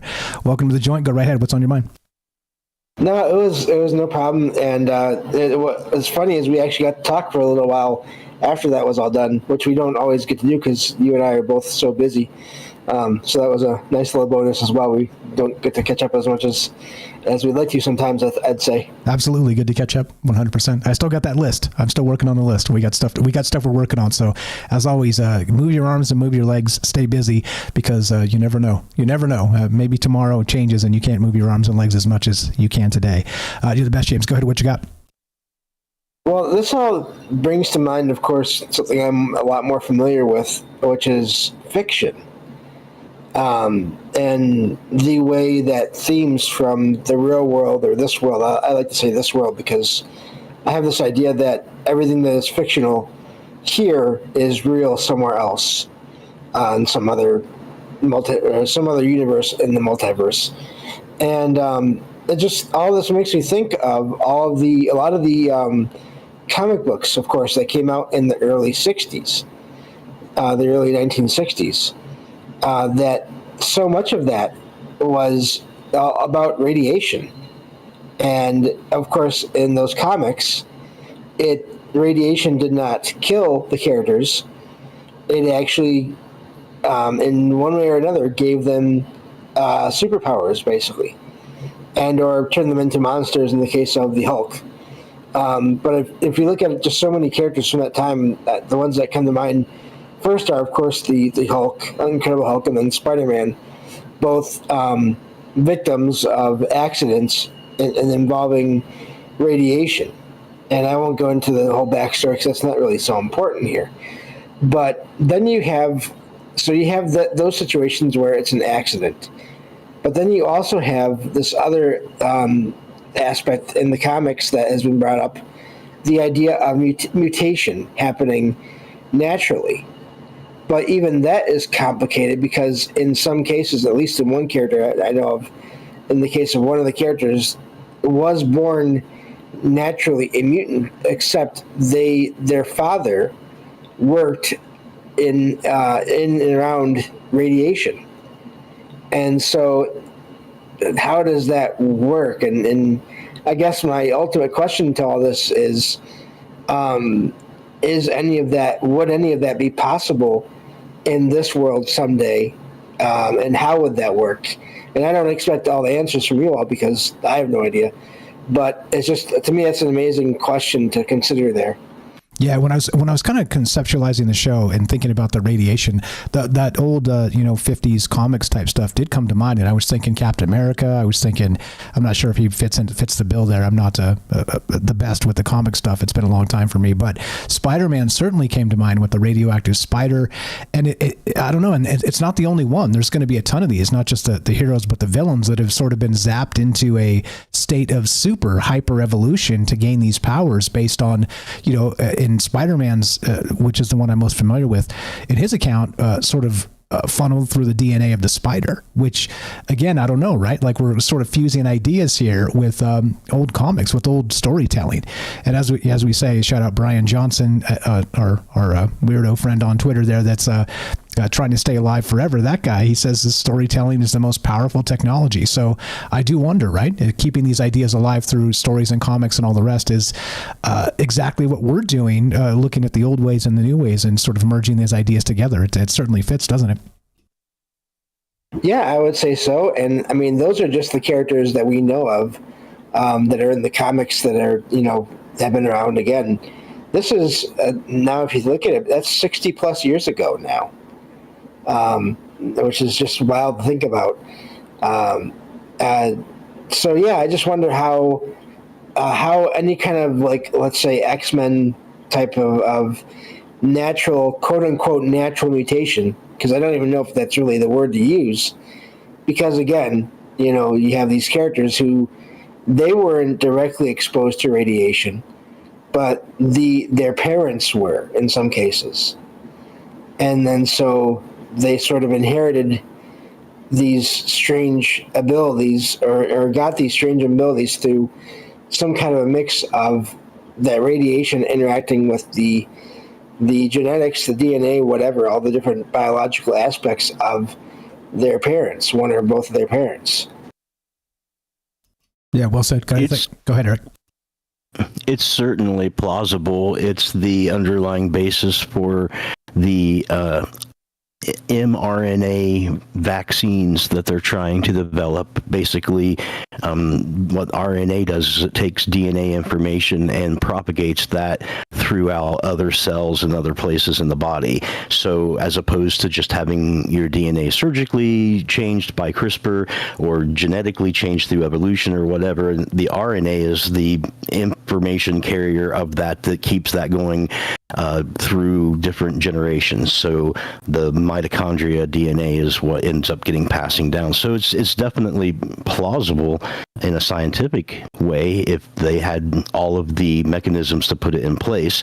And we're getting there with CRISPR and epigenetic research and all of these things that we're finding out about enhanced evolution and this and that. So it's we're certainly heading in that direction as quickly as we can in a biological sense in science, and in a fictional sense. I used to play for years. I played TSR's Marvel RPG, where you would roll up Marvel characters, and we had the Ultimate Powers book, which was and the 2 addendums that went with it from Dragon Magazine, that listed up to that point all of the powers that had ever been used in a comic book, and you could basically roll these things randomly to roll up your characters, and we would do whole campaigns with the idea between enhanced on purpose or naturally, and the X-Men plays that out too. That's one of the themes, right? That people seem to be able to handle anything but the actual mutation of the human species into something that's elevated in some way, and then suddenly they fear those guys way worse than a lot of other people. Absolutely. Well, the mutants, God. Well, and the thing is with that too, there was in that lore, in that universe, there were always a handful of people that were born with special different abilities, superhuman abilities throughout time, but there were just the number was just so small that they were just not as well known. But then, of course, the story is that in the 50s and 60s, as the world was sort of developing more and more technology again, or just developing more technology, however you want to look at it, in that fictional world, the number of mutants started to just rapidly increase, not just in the U.S., but around the world even. So that's amazing.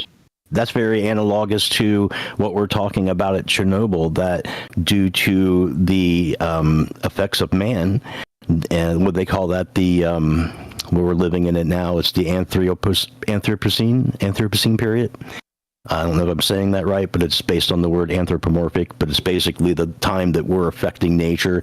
And so you're seeing that our technological influence, like the fallout of Chernobyl, affecting and accelerating life, so it's not really that different than what you're describing.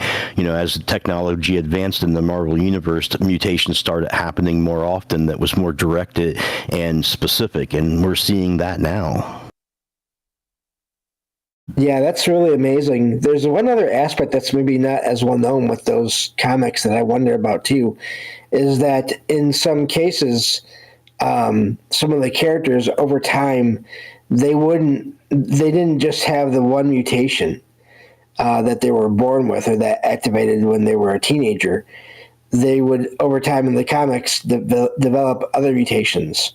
Again, Beast, one of the main characters, is a perfect example of that. But also, weirdly enough, he's an example of it happening naturally, but also having it happen through experimentation on himself at one point. So it really is wild how all these things that are in those other universes, like I say, other universes somewhere else that we think of as fiction or as fictional to us here. It's amazing how often sci-fi, and which a lot of that really is in a way, ends up happening here. It's just a matter of how many years or decades or centuries later that it happens. Yeah, almost kind of like we have this intuition effect, even if, sort of the science doesn't bear it out that there might be an ideal radiation level for optimal evolution, it kind of feels like we kind of know there might be, and some of what we're seeing might actually play out in the future as part of that. Maybe, when there are no naturally birthed babies anymore, they put them in some phony womb or whatever. Maybe they turn up the heat a little bit and cook them with a little radiation. And I'm not suggesting this is where we're headed, but I am suggesting that just maybe there might be a positive effect in some ways we've never dreamed. So, and all the disclaimers apply. Do not mess with radiation, guys. It will kill you. Just FYI. But I do wonder if our intuition actually is correct about that through these old stories, where maybe there is sort of a Chernobyl-like effect for evolutionary tinkering or tampering. Go ahead, Eric. What you got? No, I was just agreeing. Well, it does make me think of, too, ancient stories of people that had powers. These amazing abilities to either levitate or give off light or energy, or, of course, live for who knows how long. Those in and of themselves could be considered, as far as relating them to the modern times now, in a way, superpowers. And I can't think of any specifics right now, but just it seems like you find these accounts of people with amazing abilities all around the world, all throughout time. It's just that they're it's not everybody. It's more like just one person here, two people there, throughout the record of human history or, of course, mythology. We've talked a lot about that before as well, how maybe mythology isn't all necessarily made up stories. It's based on real events that happened before that have been sort of used for various purposes by people over time. 100%. Anything on that, Eric? I got something about the atomic age. if you don't know. Go for it. Yeah. Okay. So, oddly enough, like a lot of those comics too, really is our anxiety of that atomic age, of this radiation effect of nuclear war, of the Cold War. It seeped into the idea post World War II of, well, the worst of the worst would be sort of cooking kind of slowerish and living that, zombie apocalypse life where everybody's kind of parts of their body are falling off over weeks or days, and it's just as horrific as you can imagine when it comes to sort of envisioning the worst end possible. And so I think that the atomic age kind of crept into the zeitgeist, into that deep recess of our mind of doom. And we talk about doom cycles and doom scrolling, and how we're drawn to the Jerry Springer effect of people slow down on the side of a road because they want to see the accident, see if they can see any blood or whatever. Like, that's not what they're doing, but it's really what they're doing. It's so strange. But the atomic age, I think, not just brought about that fear or the dilemma of how we solve the problem, but also it brought about that, again, like I'm describing, that intuition level of telling these stories and saying that, well, look, there's also superheroes based on all this crazy energy floating around now. It's so nuts. It's so crazy. Yeah, man, I think if you would have told somebody anywhere between circa 1975 and 1985 that when Chernobyl melted down, that everyone was going to flee and they were going to leave the pets and it was going to be fine. They're going to be fine. The pets are going to be fine. Everything's going to be fine. Don't worry about it. I don't think anybody would have bought that, man. Nobody. I don't think even scientists would have bought that. I think, like you said, there's this sort of fear that resides in the lexicon in certain waves. And at that point in time, I think it would have blown people's minds to have thought that there might even be better off or advanced qualities about it. Yeah, even dare we describe it as a thriving ecosystem? I mean, that seems to be what we're dealing with. They've just changed, and so as hope resides. Let's life is eternal. Yeah, there you go. Exactly right. Go ahead, James. What else you got? Well, even with the Hulk, that character, he's gone through so many changes over the years, and sometimes he has his intelligence. A version of him will have the intelligence of Bruce Banner, and other times he doesn't. And when he doesn't have that intelligence, and when he's just reacting to the situation around him, that is the ultimate destruction. There's almost no stopping him from just destroying everything around him. And I mean, if you think about that as an analogy of the possibilities of nuclear energy, and I mean, he came out in the early 60s, like I said. So, yeah, great topic tonight. Thank you for having me on. And I think that's it for now. And I'll head out here, and because you have a guest here, and I want to give him time. So, thank you for having me on as always, Mike. You're the best, brother. Appreciate you very much. You know, James, you know him, you love him. The glue of the show, Salcedo Paranormal, is the name of his show. And again, like I said, he stayed up late with me last night, kind of going through the paces. I'm not going to bore you with the gory audio routing details of 60 audio inputs and outputs, but he powered through it and stayed up late and helped me fix this. So we're here tonight because of James. So thank you, James. Special shout out. Thank you so much for that. 100%. But go give him a follow in all the places. The whole point of doing this is meeting amazing people, and James definitely qualifies. And he's out there. He's not only is he the paranormal expert at Troubled Minds, he's written books. He's got a podcast. He's got a newsletter. Go check all that out at salcedoparanormal.com. SALSIDO space paranormal. Or of course, you can go check out his podcast and his books and everything else at troubledminds.org/friends. And right there it says, where is it? Follow James. There it is. Click it. He'll have a link tree. Go help him in all the ways. Listen to his podcast. Check it out, and let's support each other, because that's an important aspect here. You're the best, James. Appreciate you very much. Thank you, and also thank you again for making that website as well for me that you set up, at salcedoparanormal.com. That is just really amazing. So really appreciate that as well. Pleasure's mine. Glad to help. Glad to return the favors, because you've done a lot for me as well. Appreciate you very much. You're the best. I will pull that up, and you guys can check that out. If you haven't had a look at it, salcedoparanormal.com. And this is the crazy part about just the quickening, as we're calling it. Like, I always call myself a mediocre coder, but suddenly I'm able to sort of build full stack applications because of AI. So strap in. It's almost becoming easier to build custom applications than it is to go find software that you need, which is nuts. And so the next 6 months, actually Grok 3 is launching tonight as part of that. So maybe we could talk about that a little bit as well. I don't know, the quickening of all of this. It's a weird time to be alive, that's for sure. But do go check out salcedoparanormal.com, and you can find it there. We're here tonight with Eric Smith, and we're talking channeling chaos, I'm calling this, accelerated evolution mechanisms, and is it possible that radiation plays a greater role in this than we ever dreamed? If you want to be part of the conversation, love to hear your thoughts. The phone line is down, but the Discord is working. troubledminds.org. Click the Discord link right on top. Right there, you can't miss it. Come say hi, come meet all these amazing people. Be right back. More with Eric. We got Kelly in Colorado on the way, and your calls as well. Don't go anywhere. More Troubled Minds coming up.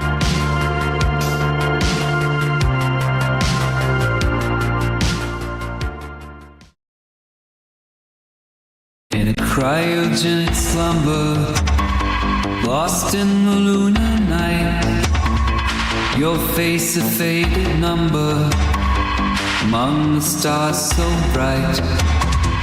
Dreams of forgotten echoes, waiting for time's command. Curtains of gray and sorrow, the lonely lunar sand. Below the moonlit sky, of the love we try, silent by your where ancient souls reside, suspended in the story, kept in the cold dark tide.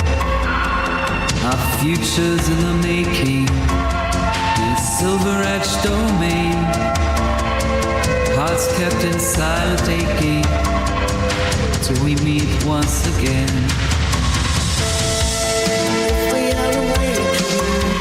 Below the moonlit sky, of the love we try.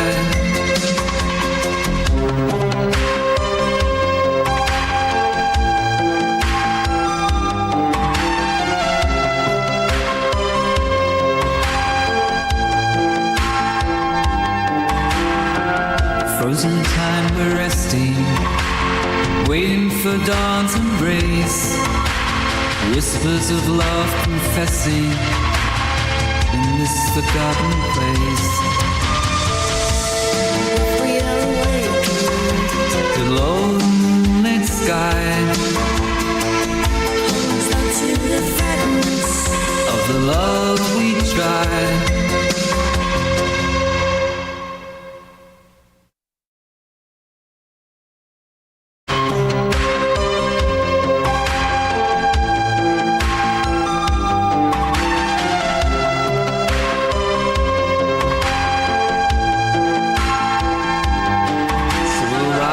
With the morning glow, and the light will come to know.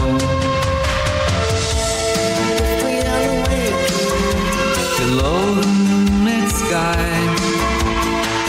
hold us up to the fragments of the love we tried.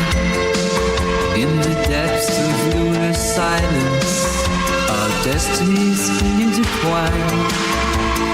Memories kept so vibrant in the vacuum deep in mind.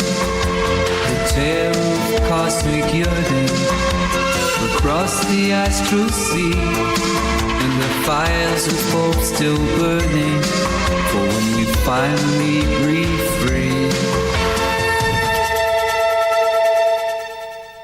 Indeed. What's going on, guys? Hope you're well tonight. Thanks for understanding the tech issues yesterday, and we got a weird night. So we will have a show tomorrow, so I will do Tuesday night as well. So Monday, Tuesday, and then Thursday will be the schedule this week because of the technical issues yesterday. Thanks again to Eric for being patient with that and flexible, and then coming back on short notice. And special thanks to James as well for testing the audio with me last night to make this possible. We got Kelly in Colorado coming up in your calls as well. What's up, Gaston? I see you there. What's up, Jeff, Joey? Who did I miss? APOC, Joser, I see you guys. If I missed anybody, just say hi in the chat. I'll say hi as we go. Hope you're well tonight. Toxic Canadian, I see you on Rumble. Troubled Minds happening now.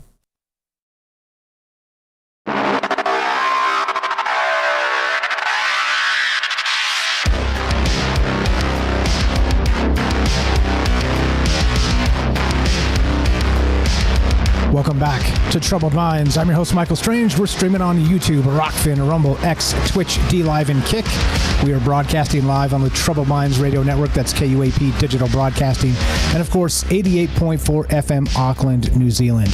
Tonight, we're talking radiation as some sort of evolutionary catalyst. The Ark of the Covenant is part of it. The Chernobyl Exclusion Zone, where the dogs and the ecosystem seems to be thriving, which is bizarre because, as Eric stated very smartly, if you told anybody about this right after that went down, nobody would believe there'd be anything alive 40 years later, and yet here we are. So what the hell's going on with this? And is it possible that tuning in the right level of radiation would actually supercharge not just the evolution of ourselves, but the evolution of any entity on the planet?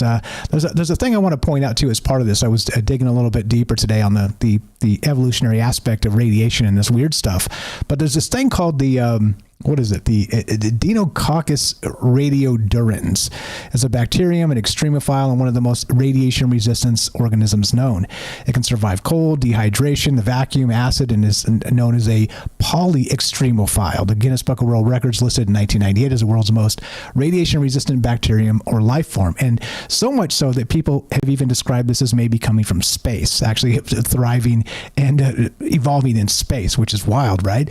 But they call this, now the best part, they call this Conan the Bacterium. I love the name. I was like, we have to add this to part just because of that name itself. Conan the Bacterium is incredible. But look, this is the point, is that radiation doesn't mean the end. Radiation means some new level of adaptation. And this is a perfect example of that. And of course, the extreme end or beginning, who knows? And that's why we talk about this, because who really knows? Welcome back, Eric. We're going to get to Kelly in just a second. A thought on that, Conan the Bacterium, and we'll get to Kelly. I love the term polyextremophile. Yeah, right? Exactly. That's my favorite. It's like, it's not just bad enough that it's an extremophile, which, they usually live in some high stressful environment of radiation or acidity or something of that nature. But this thing is like, no, I've got it. I've been through enough. I can do anything. So yeah, possibly. It's and also, man, that is the small bacteria version of the tardigrade. Since that a tardigrade is a multicellular animal, and it also it is also a polyextremophile and can absolutely survive the rigors of space. They There's some on the moon right now, happily hanging out, probably playing cards. Yeah, because of the Israeli probe Bereshit, I believe it was called, that actually crashed into the moon with water bears on it. Yeah, so the water bears are up and there were survivors. You would expect, and that's the thing, right? That's exactly the thing. So maybe Conan the bacterium did come from space, and this is the panspermia future we all deserve. I'd love to hear your thoughts on this, guys. We're just talking all manner of wild things as we do. What do you know about the Ark of the Covenant, about, let's say, evolution and radiation? And is it possible, as I'm describing tonight, like I said, please, all disclaimers, stay away from bacteria. It will kill you. Or it's not bacteria. Yes, that too. But stay away from radiation. Stay away from all the dangerous things. Radiation will kill you. But is it possible you could dial in a perfect preheat oven to this many this many levels of radiation and be able to supercharge? Evolution. 702-957-1037 is the habit of me reading the number, but the number is down for tonight. We are taking calls on Discord if you want to be part of the conversation. Kelly in Colorado, you're up, brother. I popped you in here a minute ago, but I think you are waiting on me. Welcome. Just add the thing, hop on in here, and you'll be on Troubled Minds.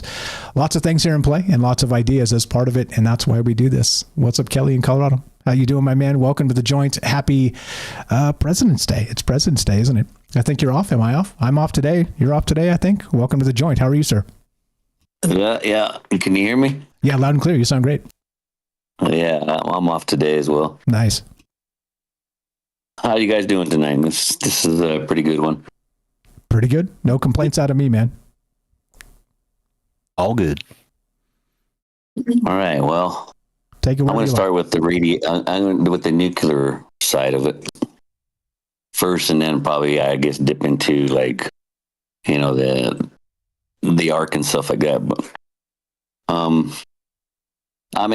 first off, there's different types of radiation that we know of, right? So or things that can produce some type of radiation after you refine it, and then how it can fuse it to make it a nuclear bomb. That's what it is. It's just you're mixing two different, and you're colliding two different atoms and creating a detonation, then which creates a different type of radiation.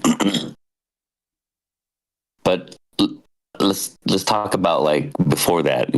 Before it was uranium, right? So back in the early 1900s, people used to use uranium for different things. They even found out it could cure different types of diseases.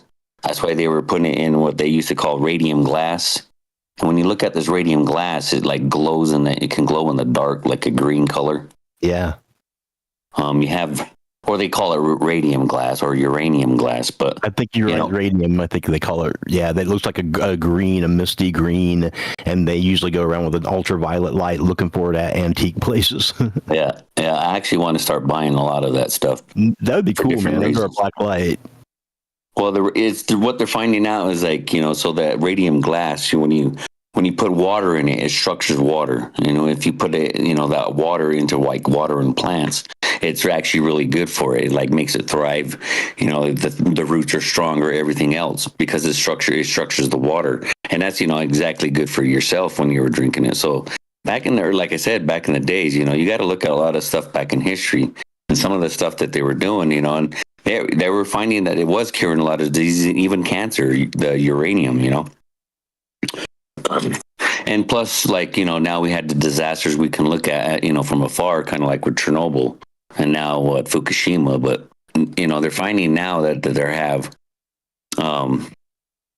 black fungus, just drinking uranium over there, and it's surviving, it's thriving, So, and they're also finding plants and stuff like that. Animals are surviving through there, but the trees are turning massive. They're really big. That's some of the things they're kind of thought that wouldn't happen, Yeah, they become robust. Yeah. So it's the abnormality is making things huge, and that's where you get into it's kind of the theories of giants or whatever, because you would say what the Earth was, thousands of years ago, if what these stories are true or whatever. But there's a Japanese scientist that he was actually, he was looking at different plants to help fight the radiation, and he found out that it's one of the best things to grow around radiation plague disaster plagued areas like Chernobyl and Fukushima is hemp. The hemp the roots will draw all the radiation from the soils, and the vibrational frequency of the plant fights against the frequency of the radiation within the air in the area within the area of the plant of what's said. So now they're starting to they've been planting hemp around these disaster areas for that reason. I mean, the plant itself is. Yeah, the plant itself can do. I mean, I always said, like, even when I was like in high school, I did a papers on that plant. Both marijuana and hemp, but like, you got the medical side from the other side, but the hemp plant is very, it could be actually grown anywhere. Like in like desert areas, it can be grown. It's whatever soil it's in. So many purposes. Yeah, go ahead. No, I'm just agreeing. I'm like, yeah, you're right. So versatile, so many purposes, and now this. Yeah. So the incredible thing about that is like there's not everything is going to be reacted into radiation differently. There's always something on this planet that's going to be absorb this type of stuff and do fine. You know what I mean? Or you maybe even change the frequency of like that stuff, and then next you have like giant plants and stuff, things that are surviving within the soils and stuff like that. Like let's see here, I got a couple notes here, but that's the interesting part. Like, so what we're talking about when we're that the enriched uranium that's that's especially in Fukushima, it was just tons of rich uranium in these tubes. Within nuclear power, like when I was in the Navy, I had to learn about get my sea warfare, and it's what type of the reactors that the Navy ships use. And I was kind of wondering about that too. Is like, if it's so dangerous, why are we so close next to two reactors? Sitting on two reactors on an aircraft carrier, but they're like the. Go ahead. I was going to say, traditionally, the military have been extremely close to a lot of detonation of bombs and radioactive things, not, like in submarines and various other situations. So more than anybody, I think the American military has been really close to a lot of that kind of stuff. Yeah. Yeah, especially the Marshall Islands, where we were just blowing islands up out of nowhere. They were looking at people there too, Yes, the radiation poisoning, melted their skins. You had like, you have even talks about stuff like that in ancient scripts, like in Mohenjo-Daro, like over in it's in northern India, kind of by Pakistan, northern part of up there was this place called Mohenjo-Daro, and that's where they say that their gods were fighting. They were like nuclear, say it was 10 times as bright as the sun. Yeah. But you'll find those bodies are all irradiated. The bones are still there, and no animal has ever touched it for like so many hundreds or thousands of years. It's still sitting there, kind of like melted within the rocks and stuff.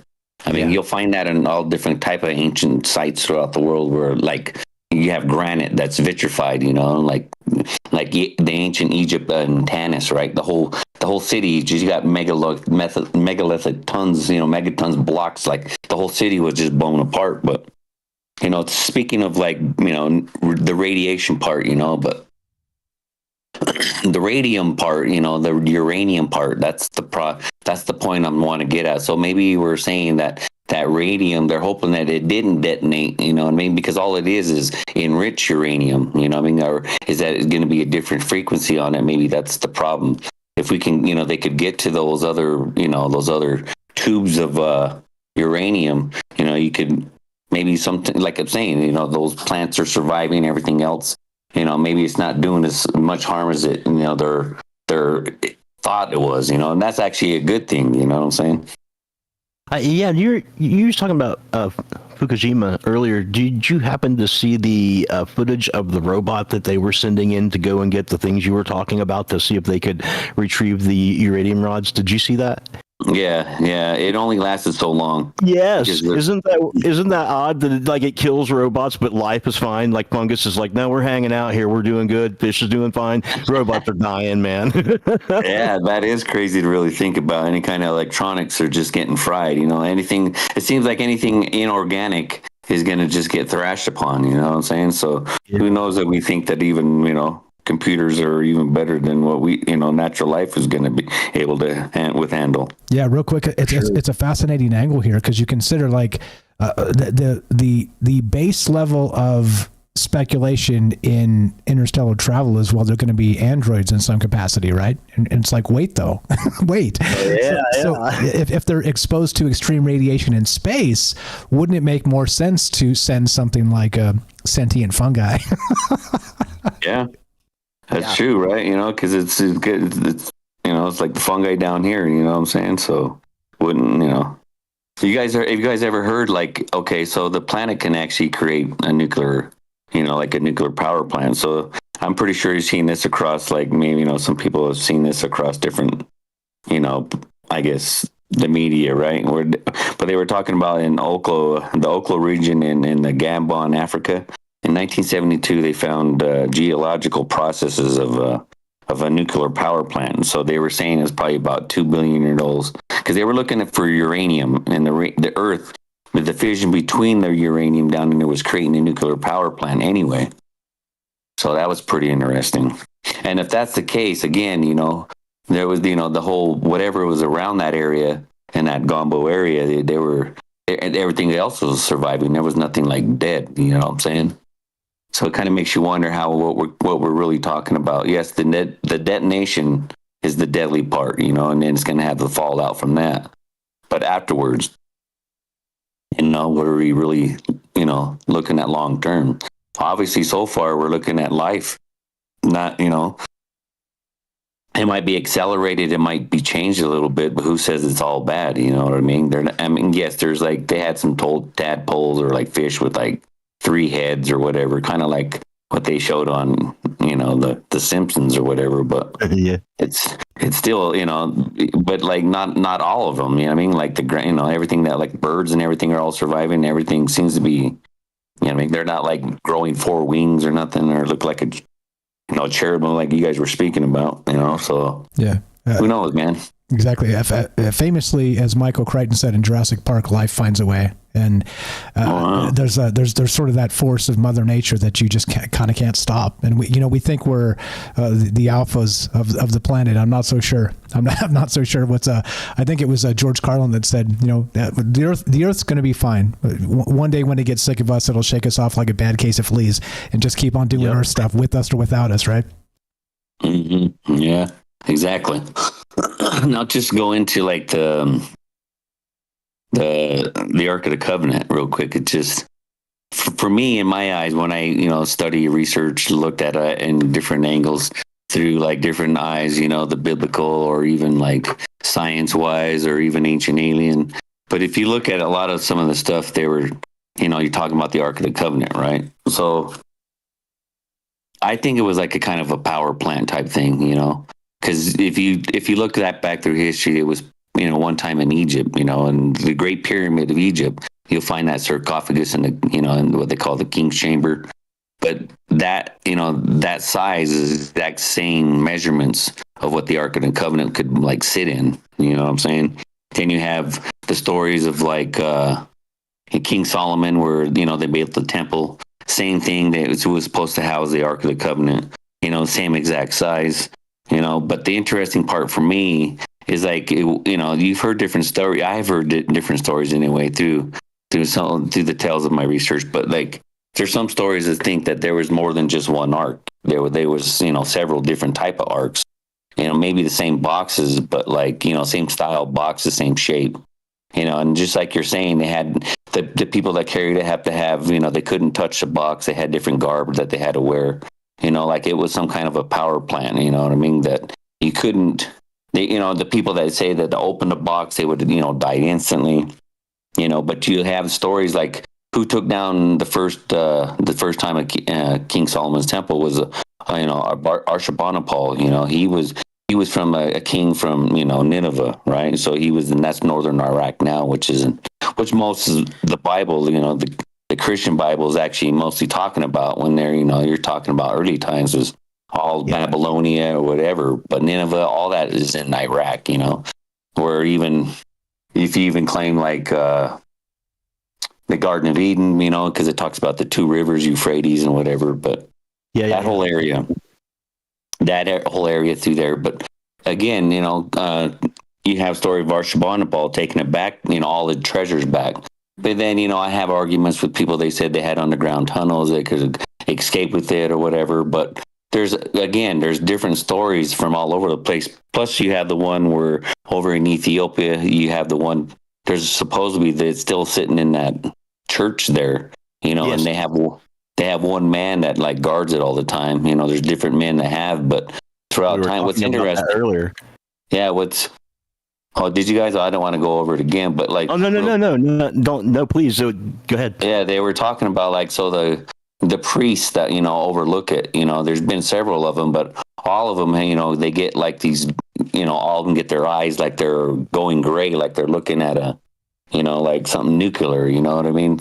All their eyes go blind, and they were even asked, you know, and it's guarded all the time, but who knows, you know, I mean, pretty sure we could do satellite scans or something about like that. And if it was really there, I don't think most people would, you know, I don't think with these governments nowadays would let it just sit there, but who knows, you know, they say that only the holy man there that, you know, can only even be around it right now. So I don't fight against those ancient tales like that. You know what I'm saying? So for me, I don't know. There's different stories. It's like, again, different arcs, you know, it's not just one, but like maybe I think 5 or 6, I believe.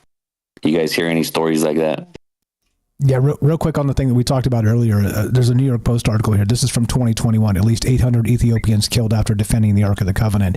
And what you're describing is this place called the Church of St. Mary of Zion in Axum, Ethiopia. So this is one of those stories that kind of came and went that didn't get a lot of traction because it was during COVID. However, I mean, it was kind of like a riot on the resting place of the Ark, and a bunch of people ended up dead, and it kind of just came and went in the news cycle, and I was like, that's strange, and so it came to mind as I was putting the show together. But yeah, go ahead, Eric. If you got anything, we'll get back to Kelly. I was just thinking that's why I wanted you to say something about it, because the thing is, people know this, and they know a little part or this part or that part, right? But like, things are unfolding, and there's 800 people dying over it, and it's probably more real than you might think when you first have that thought. Like, yeah, somewhere in Ethiopia this is supposed to be, and then there's 800 people dying over it. And also just wanted to add, back in the olden days, Ethiopia, which was Kush at the time, took over the city of Axum that used to belong to the ancient Egyptians. And one of the things that they did when they got in there was they continued to venerate the Egyptian gods. And that set this pace for there to be a relationship between the ancient Egyptians and the Ethiopians that kind of came out over time and stuff, and that's one of the reasons why they think that there was a direct route down with the Ark of the Covenant down that way. And there's also a lot of DNA that stretches back into the Ethiopian area and Jewish ancestry as well that they have found. No, that's true. Let's see, I didn't have anything else on that one, but yeah. Oh, one more thing too is like, my question is, because even back in the 60s, right? When we first started using uranium, to, you know, once we knew that we could enrich it, right? I believe that was just more of a money move, because we also had at the same time we had thorium. You know, thorium can be stored in, you know, like in like these metal rods, you know, and then when they deplete, you can just go ahead and it's like recharging the rods back again instead of having to, you know, melt them down. You can recharge them and then reuse them again. But there was no money making into that, you know, with all the mining and all the stuff like that they were. I believe it was a power move like that. And that's when I think it was Nixon was in and everything. Yeah, it was terrible, man, because we should be using thorium instead of, you know, nuclear power plants like that. But I've heard different stories too. Like the power, like the way we enriching it now is different now, and it changes the way that makes nuclear power not as dangerous as what it was. Yes. Yeah, that's true. They have new types of reactors that are meltdown safe. That they don't. But in the past, if there was a problem, they would have to sink these things down into distilled water, and that's why they're so hard to get with robots and crap. Once something bad happens, and you have to go in and try to get them. And the new type don't do that, and they don't rely upon that mechanism. So in that sense, they're better. Yeah.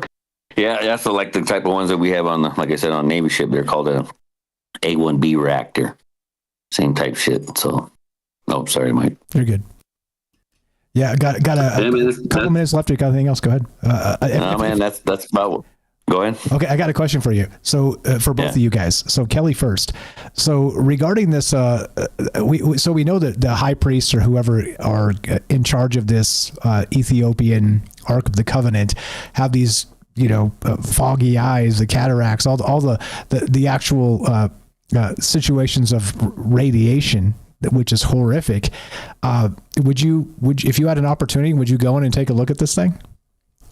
Yeah, actually, I would. I mean, because for me, I believe like the ancient astronaut theory. That's one of my big things. And I believe that before. I didn't know what to call it, but after these guys all wanted to make a name for it. But like, I've been reading those books for a long time. Zachariah Stinson, and also what's his name? When it first came out. He's getting old now too, man. Poor guy. But yeah, he was. I mean, I've been reading their books for a while, or even following that, like even growing up with that, with like all the Star Wars and Buck Rogers and all that stuff. That was all interest to me. But when now I'm older and you find like all what these people were talking about, all the ancients with all their gods coming from like not here, obviously, but and then you see with the ancient the way they used to build stuff with granite rock that would last forever. You know what I mean? Kind of makes you think, they're looking at that stuff and I'm like, yeah, man, that's how I would see it as. But yeah, for me, that's how I see it. Right on. That Eric Von Daniken is the name you're looking for. You're the best. There you go. Mr. Von Daniken. Yeah, that's his. I forget his name sometimes. That's all right. I'm hip shooting a lot of time too, and I miss a lot of stuff, and we're good. I'm just helping you out here. But fire stuff. Appreciate the call, and it's a pleasure, my man. All right, you guys take it easy. Have a good one. Thanks, like you too. Thanks, Kelly. Kelly's the man. You know him, you love him. Been a good friend for a long time. Tell Michelle we said hi. The question for you: you dip it in there if they give you a chance to go check it out, Eric. Check out the Ark of the Covenant. Are you going in there? Nope. I'm a collector of possibilities and knowledge, and I am not interested in a follower of any particular way. I'm good. And the radiation. No thanks. Yeah, no, I don't need that either. yeah, definitely don't need that. We're talking channeling chaos tonight. I'm calling this accelerated evolution mechanisms. We're here with Eric Smith. Please go give him a follow. By the way, links in the description down below. Check out the music he's creating. And we're talking wild ideas. We got Kramos coming up next in your calls as well. The phone line is down, so if you want to be part of the show, troubledminds.org. Click the Discord link. We'll see you on the other side of the break. Be right back. More on the way. Don't go anywhere.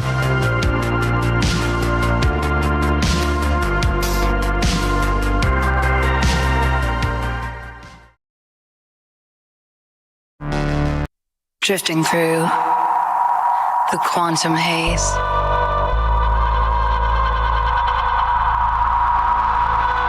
Mind entangled in a daze. Whispers in the neural mist. Echoes of what might exist. Lost in time in this web we spin. It's alright beyond our skin. Consciousness forever twined in the dark unseen. Quantum dreams, we're all connected. Though we're scattered, we are reflected. Frequencies that pull us in. Parallel worlds kept within.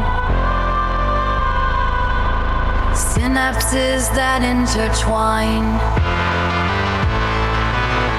Fragments of an endless line.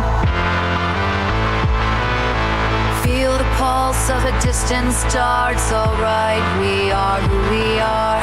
In the void we find the light in tangled hearts. Quantum dreams, we're all connected. In the silence, hear the call. One by one we rise and fall. Quantum minds forever near. In this world so clear. Quantum dreams, we're all connected. Though we're scattered, we are reflected.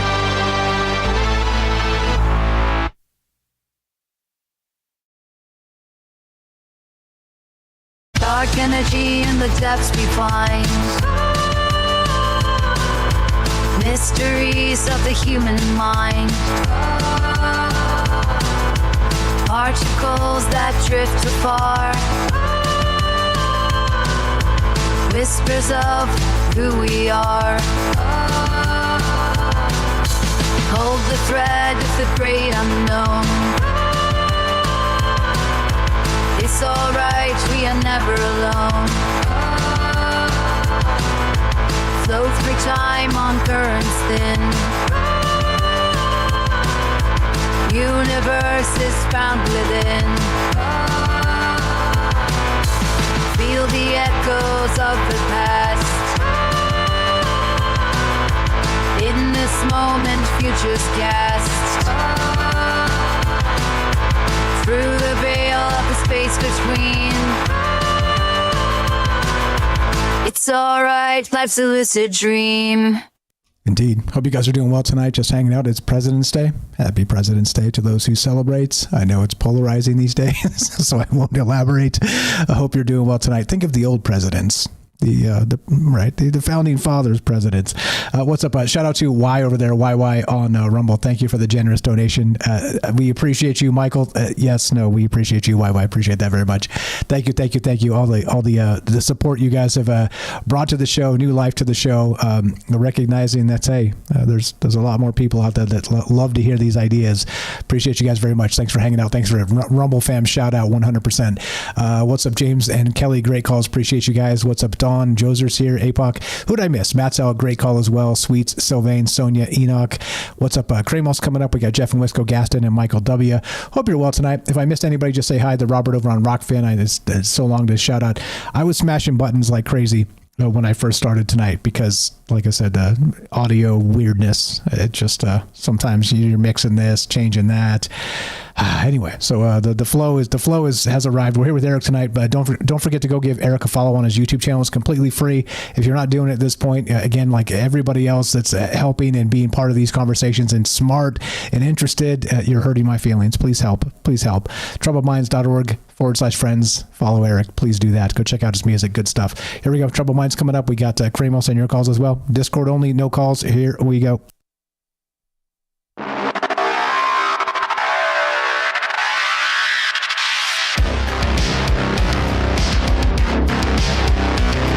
Welcome back to Troubled Minds. I'm your host, Michael Strange. We're streaming on YouTube, Rockfin, Rumble, X, Twitch, D-Live, and Kick.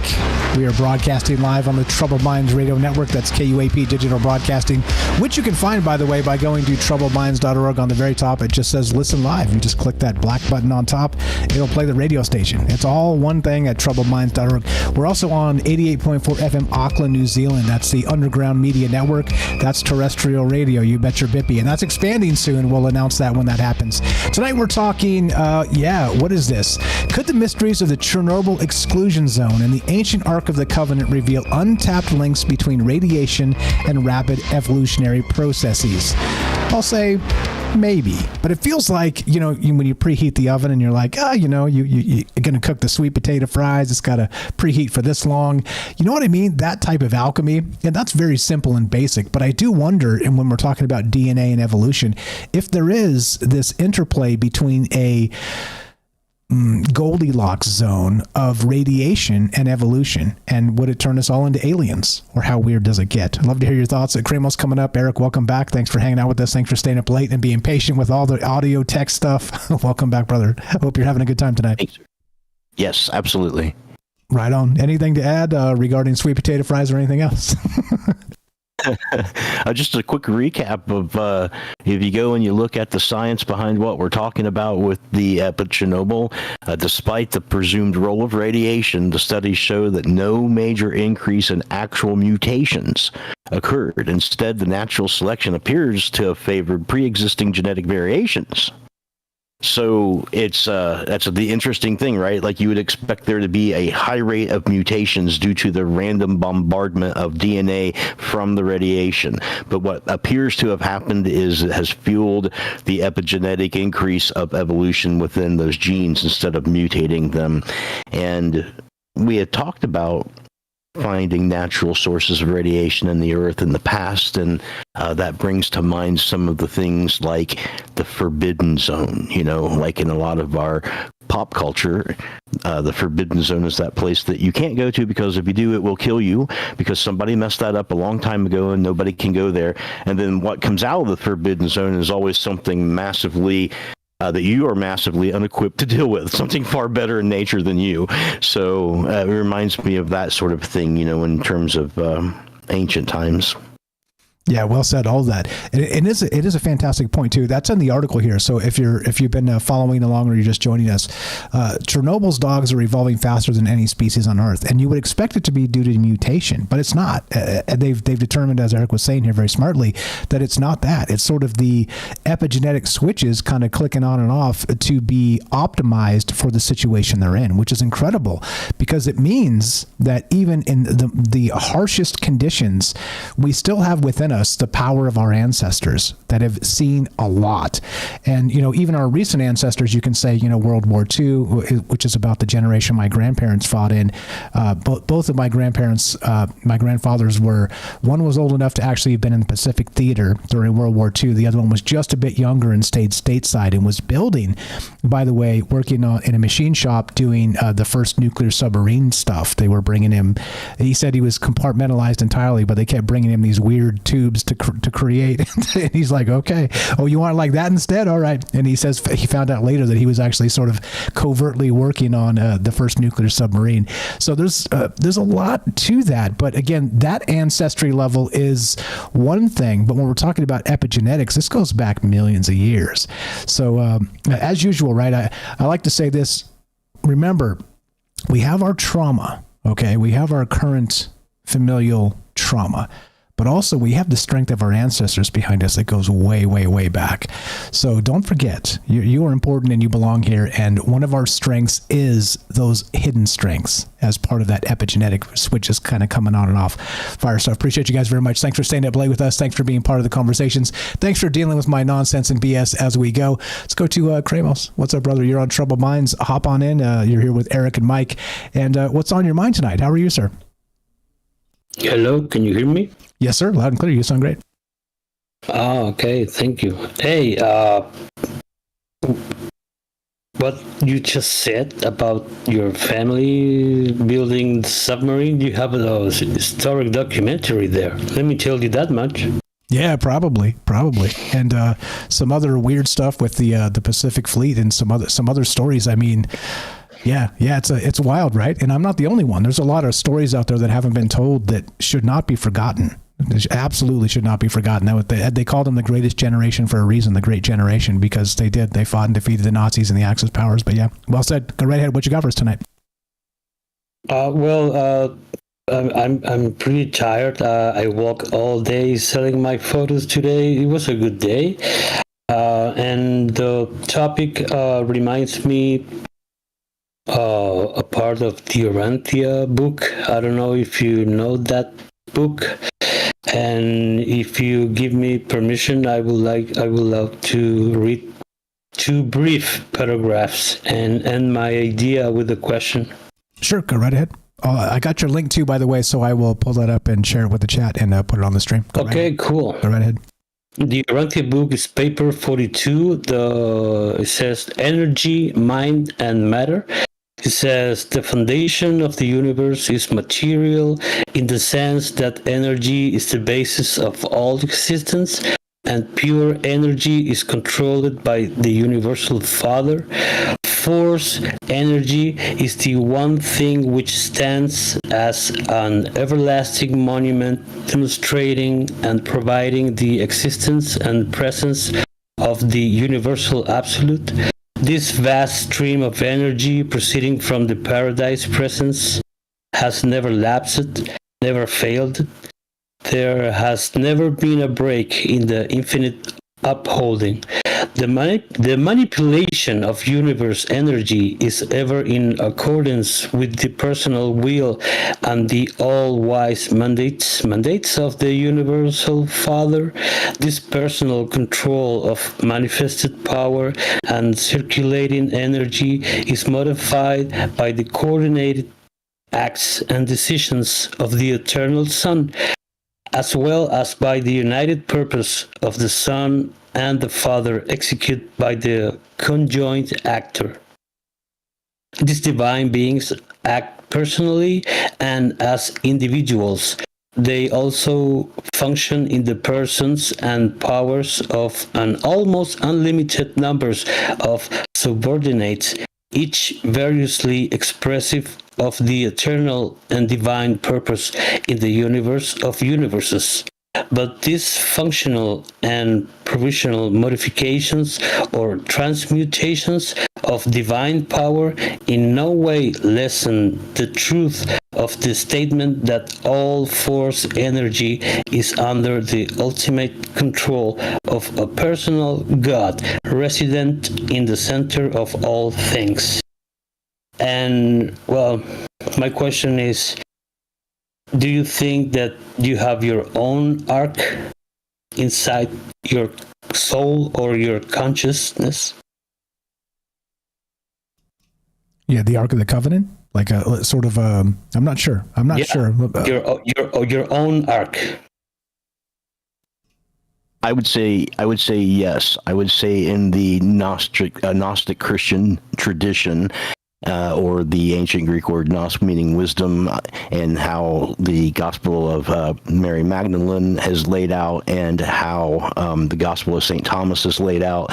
These things are Gnostic Gospels, and the essence of that is what you're saying, is that the power of God and the essence of choosing over good or evil, right or wrong, lies within you. So it's almost like the ark is within you internally instead of externally. If I understand your question, I think that's what you're asking, if that power is external and bears upon you, or if it's internal and you and it has to work through you. At least that's how I'm answering it. Yeah, exactly. What about you, Michael?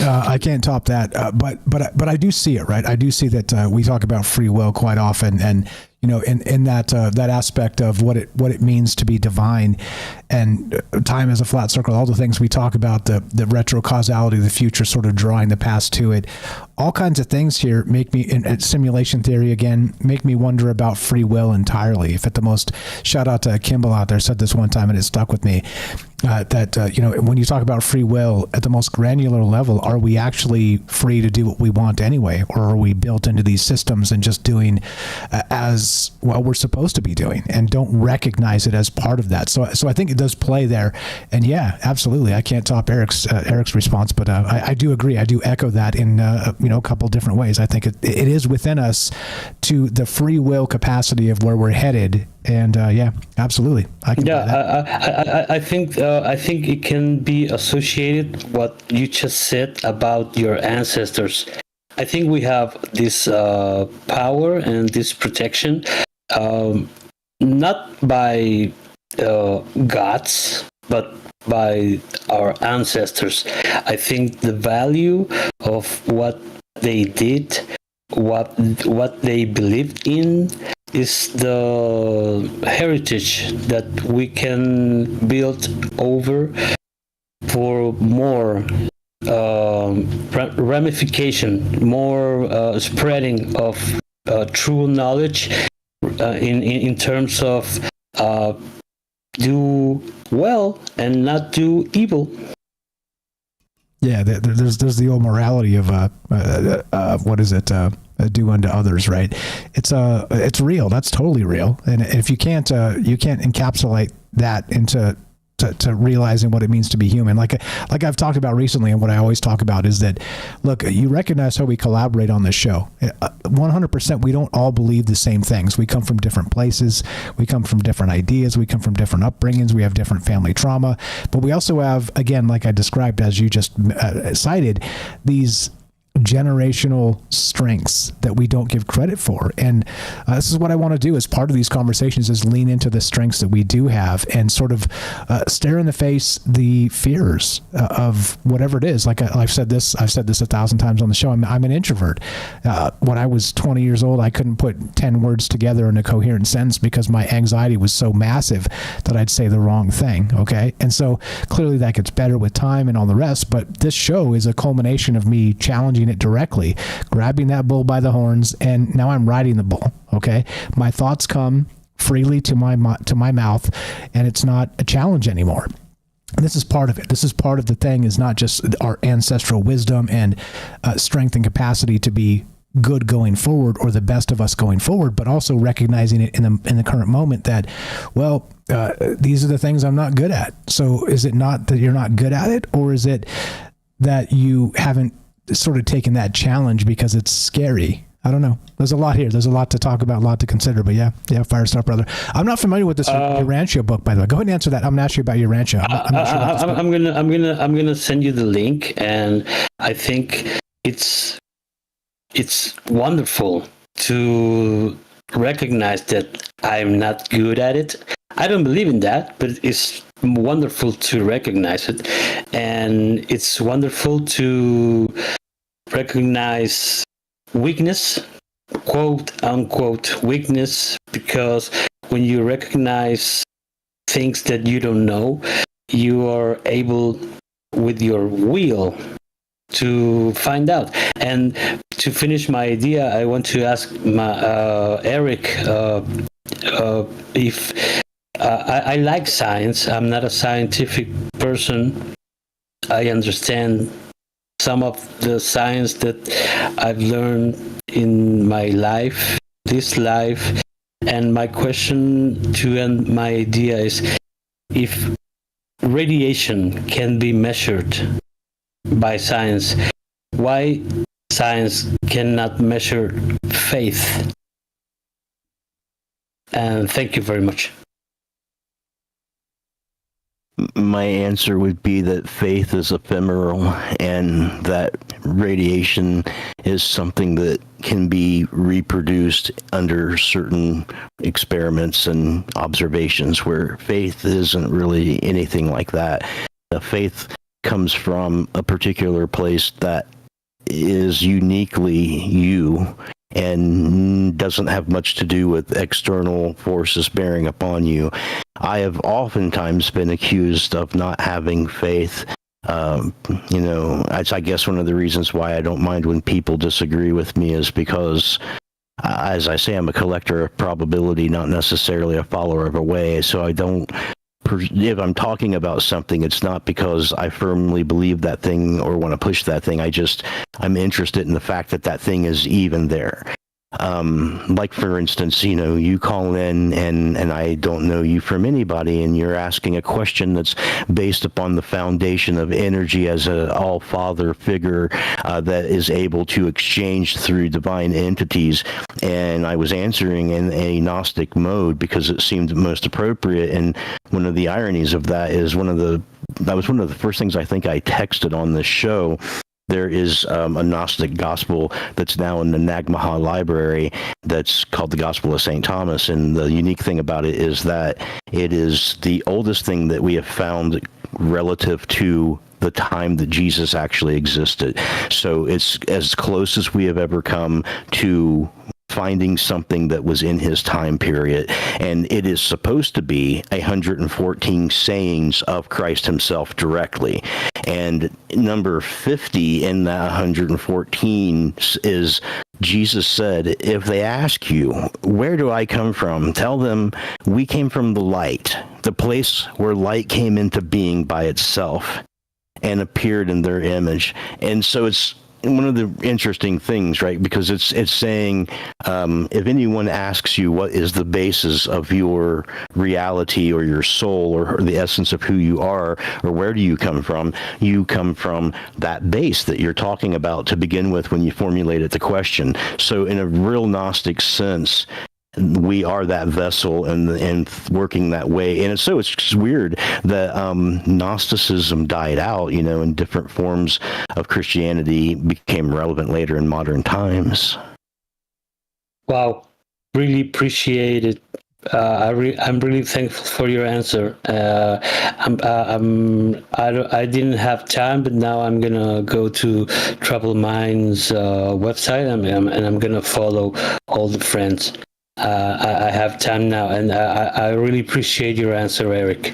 Thank you for posing the question, sir. I appreciate you. Thank you. Thank you, Michael. You're the best, Kramos. Appreciate the call. Fire stuff. Speaking of following all our friends, go follow Kramos. He's also on that list. Go check out the good work he's doing on YouTube, troubledminds.org/friends. Just click the friends link. It'll load up real fast, and just Kramos right there. Click it. And while you're there, follow Eric here with us tonight. Yeah, fire stuff. I recognize that there's a lot of ways to look at the world here. And I see it like Eric mostly. Look, when I was the 20-year-old that couldn't form a sentence to save my life. I was also, born and raised in California, very, very secular, from a secular family, in a secular place. And right. So I was mad about people that believed in whatever. Right. I don't know. It was sort of that you're supposed to have a chip on your shoulder about people that are different than you, that believe different things or see the world differently. And as I got older, in case you recognized my gray hair, I'm a little older now. I started to recognize that, hold on now, just because we're built into these propaganda cycles of how we're supposed to be, it doesn't mean that's how we have to be. And I think there's a ton of wisdom from these ancient sources, from these, like I said, and you can look at it a ton of different ways, and you can believe or not believe, or you have, and I know this is probably, as they describe it, a crisis of faith, because there are people that kind of come and go even of the faith, because sometimes your faith is challenged.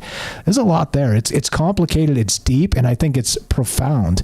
And, even for somebody that's wouldn't describe himself of the faith, I would describe myself as of the possibilities instead, agnostic in all ways as much as possible, even politically. It's I don't know, it's a weird thing when you can look at both sides as objectively as possible and consider what the difference means, the difference between this human and that human. And I talk about them as reality tunnels. It's amazing. It's poignant. It's complicated. It is at the core of what it means to be human. Belief is the basis, one basis of what we deal with on a daily. I don't know. Anyway, anything to that? We got a few minutes left. If anybody wants to jump in here, you guys are definitely welcome to. We got one more segment coming up. We're here with Eric again, and take the time, like Kramos did as well during the break here, when we coming up in a few minutes, to go follow all of our friends, please. If you should be on this list, you're right. You should be on this list. It's an in club, not an out club. Please, please, please, just send me an email, troubledmindsradio@gmail.com, and we'll put you on the list. We got a lot of people on there, and there's a lot more room to add all of you. So please, please, please, Eric, what you got on that, or anything else on what Kramos said or what I said? Dude, directly to your point is that, what was found alongside of the Gospel of St. Thomas outside of the city of Nagmaha? It was a tourist on a camel, and the camel went through a spot where it was walking, and that's how they found these things in jars.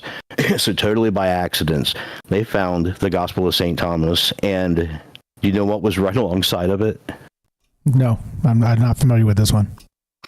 Plato's Republic. Nice. Plato's Republic is pretty much about Plato making these mind models of different forms of government and different ways of thinking, different ways of being, and who should be ruling and who should not be, and some really deep concepts about change.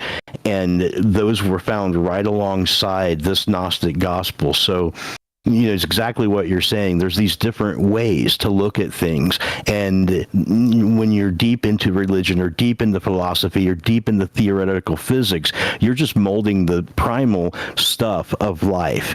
And it's, anyone's guess is as good as anyone else's. There's a lot of weird things going on. So people have been putting these things together for a really long time.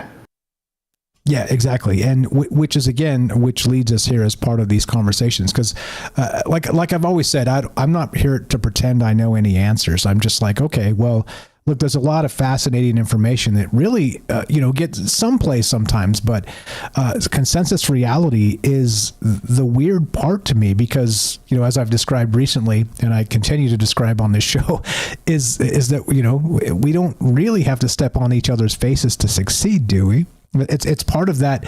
It's kind of cooked into us as part of the capitalist bit is in the West, and I'm sure it's also not just here. It's probably built into the human psyche and used to manipulate us in particular ways through propaganda and some of this other stuff. But you get my point. Is that I start to recognize my hair starts to get gray, and I get a random knee ache when I wake up for no damn apparent reason anymore, which is ridiculous. But this type of stuff starts to make you realize that, hold on now, like my entire youth has been co-opted and manipulated by not just a let's say a closed-minded education, but propaganda, pure and simple, that would have a war on religion, that would denounce the faith of any type. And like I said, 20-year-old me was super mad about it. Me is I'm not mad about it. I'm like, hey, look, I feel like I was not given the opportunity to learn about things I should have learned, and here I am doing it on my own with you guys. And I each and every one of you, thanks for being part of these conversations. Like I said, you make my world go around. This is a dream come true. Back in the day, it was let's start this and let's do like an Art Bell style radio show, old school, coast to coast. Will we ever get anybody to call? Here we are. Anything on that, Eric? Got a minute or two left if you got anything. Minute or two, yeah, sure. That sounds like a lot of the satanic panic influence that was a fallout on maybe where you were at and the time that you were living through.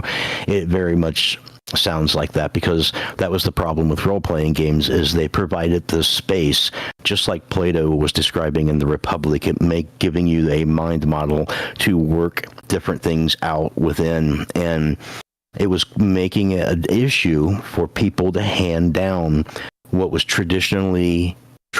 American tradition or Christian values, because there's certain concepts that go with those things. And the kids of that time were spending their time in this other metaphysical realm and doing a cooperative story and a cooperative simulation, as opposed to a competitive situation that came out of the 40s and the 50s that their parents were used to and trying to hand down hegemonically to them.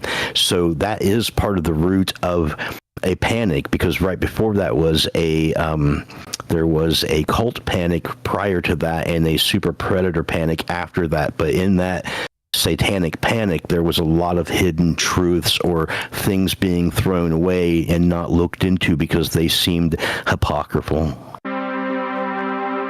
Well said. It's nice to have smart friends. Eric here. Eric Smith. Please go check out his YouTube channel if you have not. Hammersmith Music is where you can find that. Link's going to be in the description down below, right on top. Look, it's free. If you're not following him right now during this break, you are hurting my feelings. Please, please, please go follow these amazing folks. We are blessed to have smart friends all over the world. Thank you. Shout out Kramos. Go give him a follow while you're down there as well. More Troubled Minds coming up. James says he might pop in here. We got a final segment. If you guys have a take on this, love to hear what you think. Be right back. More on the way. Don't go anywhere.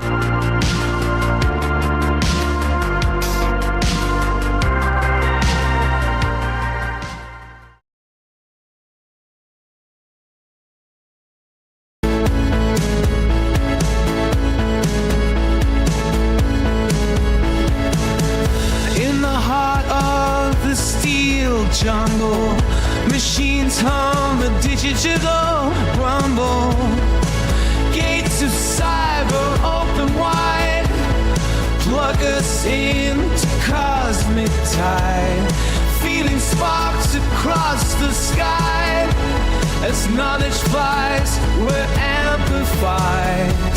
Stargate, Stargate, Stargate, open to the arcane fate. this massive data center dome. Eternal truth start to roam. Circuits flicker with endless fire. Data streams that never tire. Unified by electric dreams. Unlock the truth in silver beams. Stargate, Stargate, Stargate. Open to the arcane fate.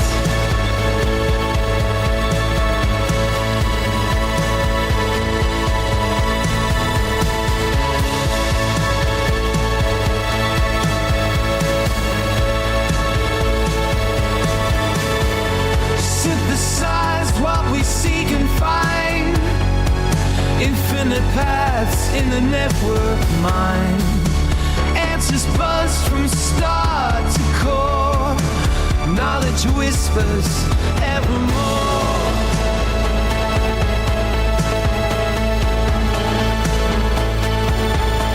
Stargate, Stargate, Stargate. Open to the arcane fate.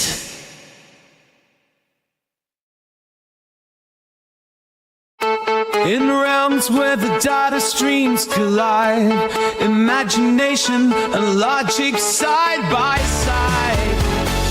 In a labyrinth of digital names, we transcend our earthly ways.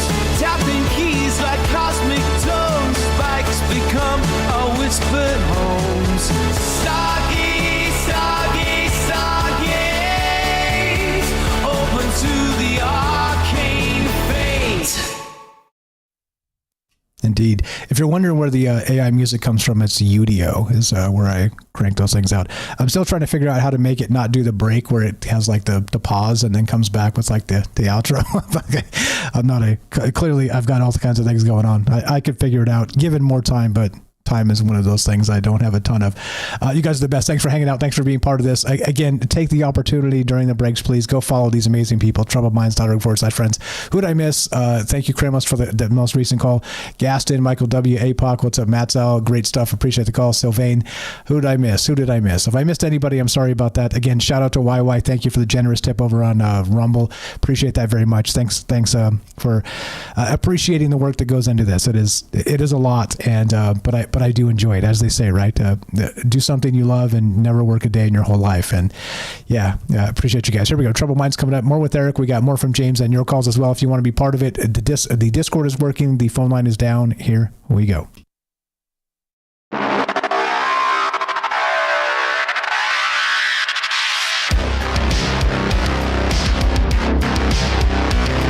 Welcome back to Troubled Minds, blah, blah, yada, yada, all the places, all the things. Tonight we're talking, I'm calling it channeling chaos, accelerated evolution mechanisms, and is it possible with this Chernobyl dog stuff that there's an optimal high-level, high-mid radiation space where we will become Spider-Man, superheroes? And I mean that metaphorically, of course. And also, all the disclaimers apply. Stay the hell away from radiation. It will kill you. But meaning that, is there a cosmic way of doing this? And is it, I don't know, is it interesting that maybe we're in a possible experiment? Meaning, what the dark forest hypothesis is one. What's the other? The zoo hypothesis. And is there enough radiation for the optimal evolutionary aspect of what it means to be human? Yes, and of course these poor dogs in Chernobyl. Are they living a good life? Are they living a bad life? I don't know. It seems like they're doing okay, which is weird, right? All the things we've been led to believe seem to be, well, not all the things. Many of the things we've been led to believe seem to be difficult. Yeah, difficult. Again, once again, if you want to be part of the show, it's troubledminds.org. Click the Discord link. Website looks like that. Just right on top, click the Discord and come join the show. Come hang out. If you don't, by the way, Discord is a chat client. It's a voice client. It's completely free. And I don't say that often enough because I know there's a lot of folks that are technology averse mostly, listen to us on YouTube or Rumble or whatever.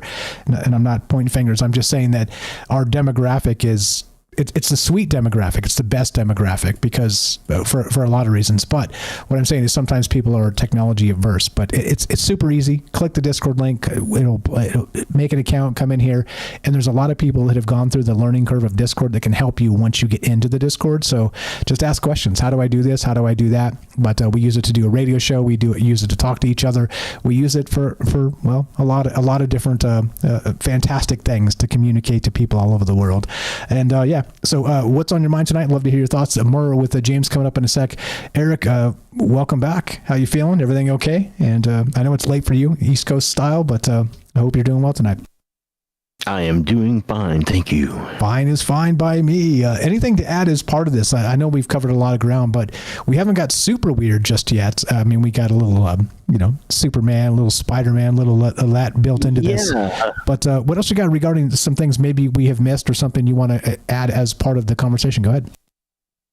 Well, just this convergence that we have mentioned in the past, that you have mentioned in the past, the quickening, the unprecedented scientific frontiers of genetic engineering and advanced ecology and AI interfaces and CRISPR and all of these things that we talk about. These are all sciences in motion, in flow, and they are all converging on some sort of a point. The AI, the robotics, the biology, it's all converging toward a specific end that we can't see.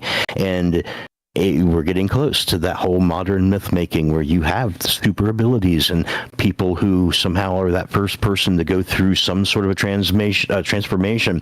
There are people right now who can order CRISPR-Cas9 from Genomes, which is like this company, and you can get in the mail and inject it into you. There's already people injecting things like this into them to change their DNA to become things that they want to become. So we're on the frontier of that, and the possibilities are endless as long as we don't kill ourselves. Yeah, don't do that. It's a thing called biohacking. If you guys have seen this, and you can order these CRISPR kits and start using yourself as some sort of science experiment. All disclaimers apply. I do not recommend any of this stuff. Stay away from radiation, stay away from bacteria, wash your hands, all the stuff, right? Do all the stuff, okay? Because, well, it may have some long-term evolutionary positive. It also might kill you in the meantime. So don't do anything that might kill you. Okay. Just remember that. And so I would not recommend ordering these kits, these sort of black market kits off the internet to stab something into yourself and, biohack. It's so crazy. It's so crazy, right? By the way, has anybody done that? Have you tried that? Do you know anybody that has tried that, Eric? Is this something? No, I've only seen people do it on YouTube and some documentaries. One guy that stuck out in particular was I had gotten my genes done at 23andMe, and there's a couple interesting things, but the one normal interesting thing was that I had the genes of an elite powerlifter, which is really funny because I've obviously never done that kind of thing before and never used those genes, never tried to activate that gene. I just let that gene sit there, along with me, no big deal. But when I was young, man, people were constantly trying to get me to do gym stuff and work out, and but no, I never did that. But anyway, yeah, I had that. And this guy was injecting himself with that Cas9 CRISPR to activate that particular gene in him. And that's why it stuck in my head. I'm like, that dude is literally risking whatever it is that's being risked to have something that I ended up with that I don't even care about and have never used that I'd gladly give this guy, but I can't. So yeah, the old reality tunnels again, right? It's so strange. It's so strange that we are constantly chasing things we cannot have or shouldn't have, dare I say? I don't know. How does that look in causality and free will and all the rest of the stuff? I don't know. I'm not the arbiter of that truth. Like I always say, barely my own. And that's way above my pay grade. But I do wonder if we're sort of built to want more than we get. And look, many of us are blessed in a lot of ways. A normal lifestyle, for the most part, again, there's gripes, in the West is a blessed existence versus the world. Right? Yeah, it's nuts. Well, and Go ahead. Is he even considering the epigenetic factor of the fact that if he did activate that gene, then he would have to go out and exercise to make it work? Like, just because he activates it doesn't mean it does anything. You don't just get the power. You kind of have to do the other side of it to get the power, and then you get the power. So, I mean, that would be like a whole weird dedicated life thing. Like, yes, I'm going to do this, and I'm going to commit myself to this lifestyle. Yeah. It is weird. It is weird. And I don't know. I guess you won't find me biohacking myself. I will be doing the, as they call it, the shadow work instead. And shall we race? Anybody want to race out there? I'm not encouraging anybody to biohack. I'm just saying that. Oh, wait. I have a question. Yeah, go ahead. What would you do first? Would you biohack yourself first, or head toward transhumanism and put some type of a machine in you first? Ooh. That's tough. I would be anti in both capacities, but if it was like gun to my head and I had to, how invasive is the in your brain, man? Oh, in your brain, like the because the other one's your genes. So so we're talking. They're both deep in you, man. We're talking electrodes in your brain, sort of Neuralink style. Yeah. Ooh. I don't know. That's coin mnemonic. You got 80 gigs in your head. that's coin flippy both ways. No, double no. Yeah, I get it, man. But I've had. How about you, James? Yeah, exactly. James, if I had to make the decision, I'd go with the electronic thing, because you could pull it out and like cast it into a lake when nobody was looking. The other thing you can't once it's in you. You're right. I get it, right? You might suffer some brain damage, but you can get it out. Yeah, exactly. Get it out of me. Get it out of me. Yeah, the dystopian future. I'd love to hear your thoughts on this. We got 20 minutes left. If you got anything to add, I'd love to hear your thoughts. Click the Discord link at troubledminds.org. James, thanks for being patient, brother. Welcome back. Lots of things going on. We're going to ask you that same question in a moment, so hang tight. What's up, brother? How are you? Just go all the way, Mike. Just say I'll take both. Just go, just take advantage of the whole situation, all your options there, and just see. No, I'm just kidding. Pour it in. Yeah. James, have you seen that meme? I know Kung Fu. Exactly. Have you seen the meme where Morpheus is sitting there, and then he hands the blue pill and the red pill to Neo, and then it cuts back to Morpheus. He's like, "Did you just take both pills?" I think I have seen that. Yeah. That's hilarious. Yeah, that is one heck of a question. But so yeah, great show. Great job, Eric. I want to say that too. I'll say that in the chat at the very end as well. But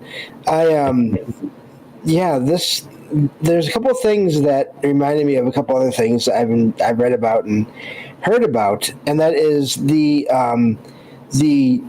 way that if the Ark is in Ethiopia, the way it is affecting the one person that has to guard it, and how that one person seems to age rapidly is what I've heard from being near, or basically just their health declines as soon as they start having to guard it.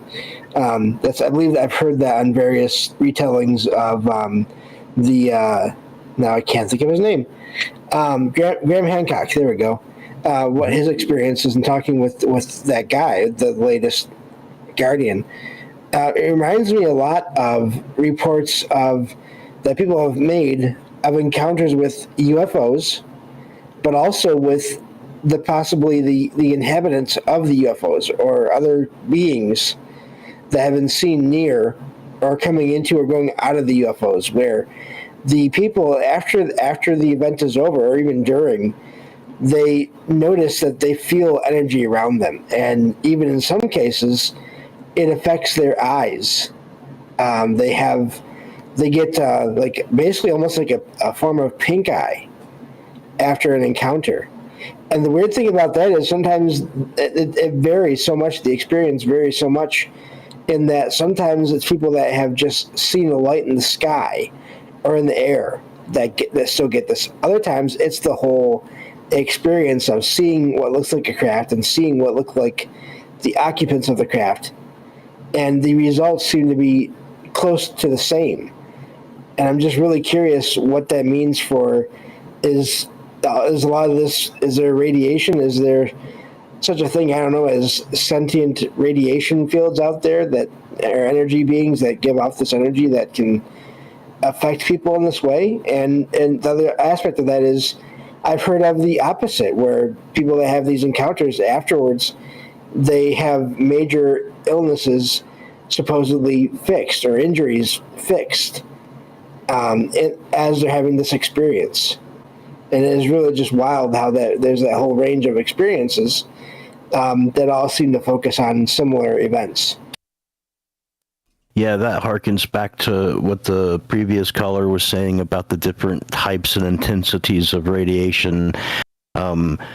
For situations of people being burnt or having mutations occur is usually due to really quick high doses of radiation. So like maybe 5 minutes or 10 minutes worth of a high dose of radiation is more likely to provide mutations and damaging your DNA and your cells, and especially your quick dividing cells. Like that's the same reason why when you get chemotherapy, you lose your hair and fingernails and stuff, because they're fast dividing cells. You get sores in your mouth, but these are the same things that happen with radiation, intense bursts of radiation that might come from a UFO or that might come from anything that is intensely, constantly emitting radiation. So going back to the arc, if it's a live generator that's still active and still radiating a lot high intensity of radiation, that would explain why these people are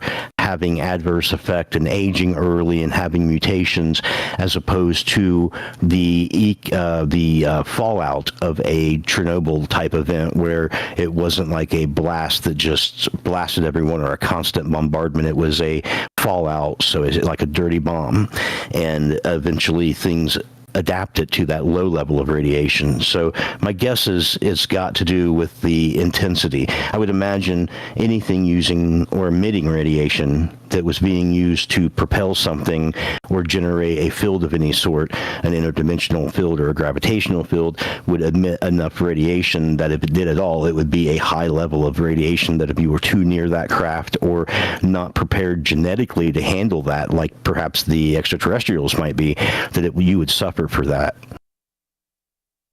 That's fascinating. I was just curious what your thoughts were on that, because this is stuff that I've heard and read about online, but it's also, if you look into the work of John Keel and even Jacques Vallée, they've referenced so many of these encounters that involve these kinds of effects that I was just describing there. So that's why I wanted to bring up, and I'll stay if there's no one else, but I'll head out if there is, and I still want to give you all plenty of time to talk as well.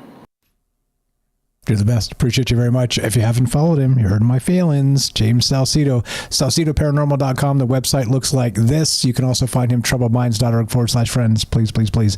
Yeah, you're welcome to stay to the end here. If anybody wants to jump in, you're welcome. We got about 10, 12, 15 minutes left if you got a thought for us or a question or whatever.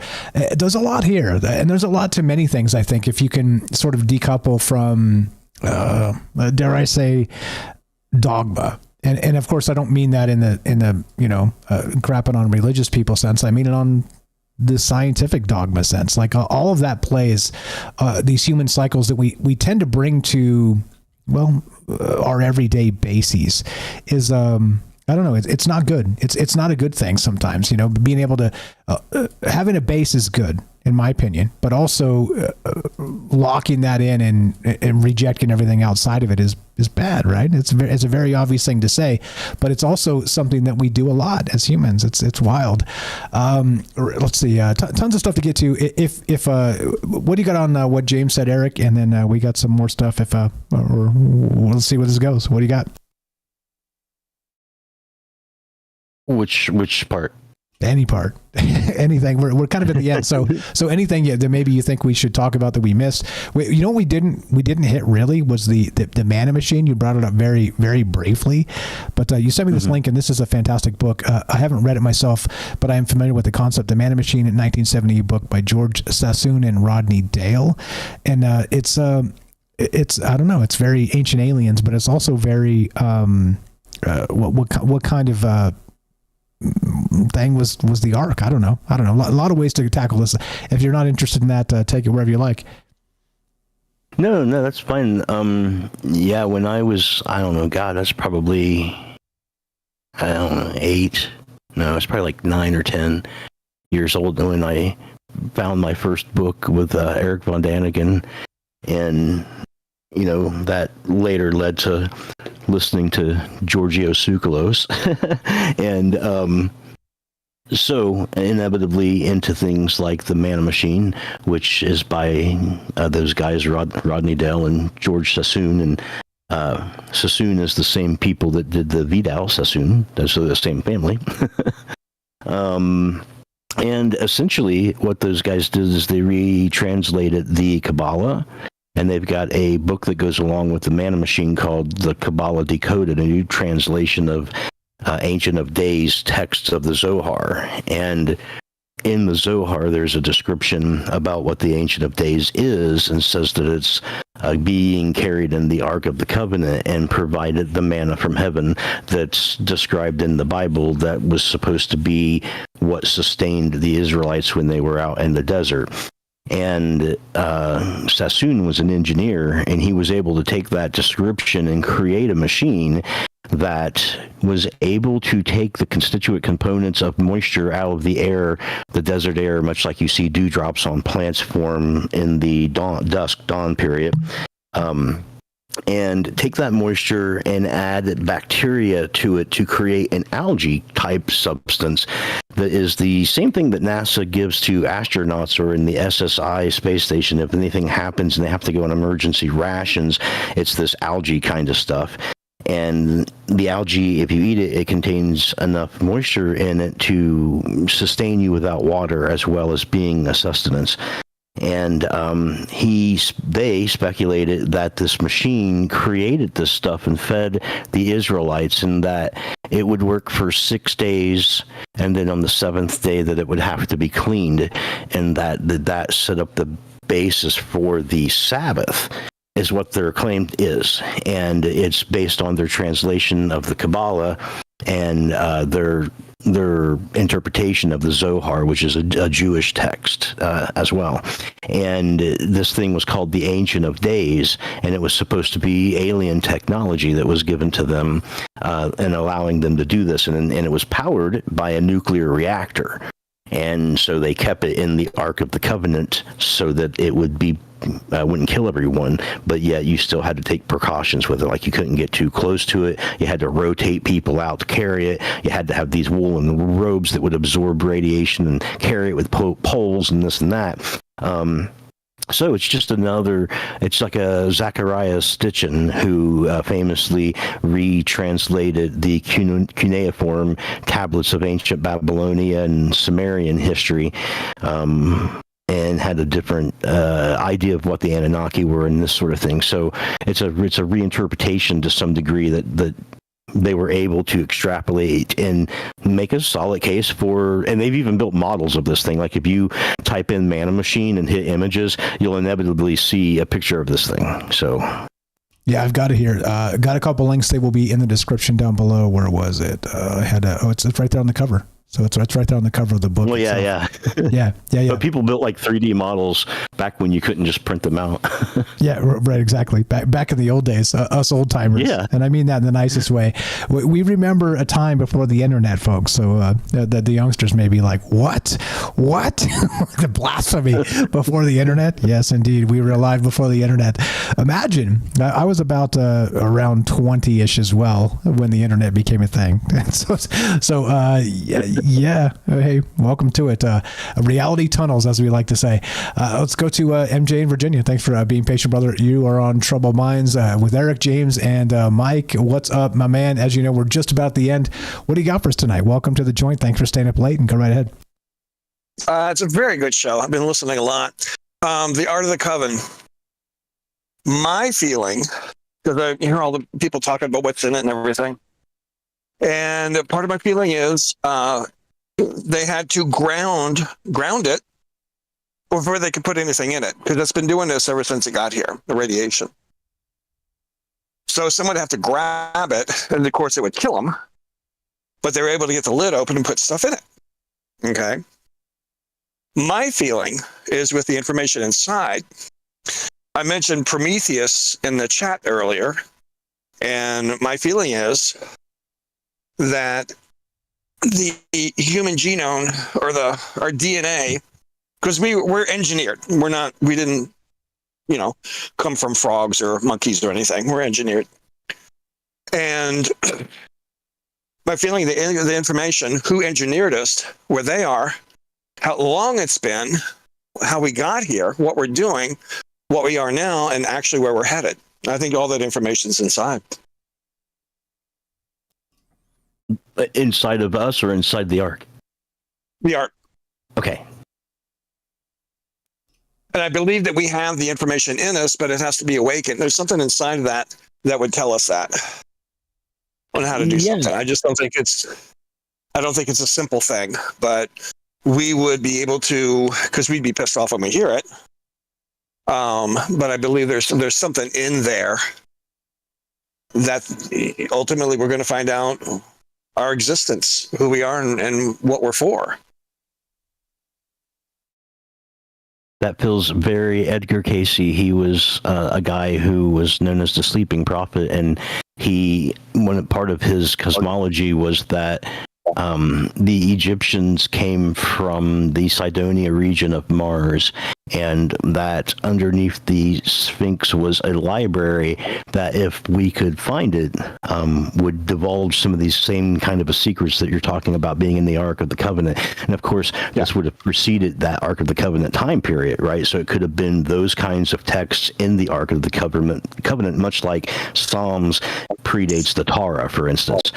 And I know that they've dug under it once and found a tomb for Osiris, but I don't think that they've ever went any further than that. But yeah, man, it sounds a lot like that sort of a thing where there is a cache of hidden knowledge. And of course, we just found, talking about the Nag Maha library and all of that. Sometimes people do just discover these things.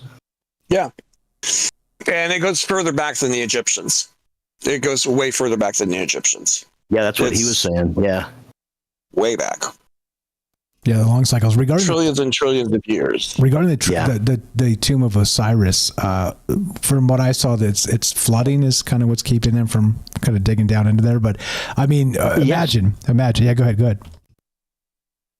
No, I'm agreeing. It's true. Yeah, because that was part of the setup for Osiris, is that he had to have he had to be bound in a sarcophagus and put underwater. So it was devised that way. But that is the issue that they're having. Which was taught to me, by the way, years ago by Kelly. Shout out Kelly. What's up, brother? Thanks for the call earlier. Yeah, there's a lot in play, and a lot of knowledge out there that needs to be rediscovered, and that's why we talk about this stuff, like in the nebulous way we do. Like you decide which is true and which is not. If it comes out of my mouth, think of it as a skeptical take, not just for me but for you too. And how much of this is true, how much is not, is based on your reality tunnel. You're the best, MJ. Got a final thought for us? Go ahead, sir. Nothing in particular, but I do believe within, I would say, the next 50 to 100 years, we're going to discover some of it. I really do. I think something's going to come out of that, and they may be holding back on it because they just don't want people to know the raw truth of who we are and how we got here. Because people don't realize, my way of thinking, the Neanderthal was engineered to be here. He was a perfect specimen. And all the little humans came in between, and then we came along, and we're quite the opposite of all the rest of them. And why did we turn out like this?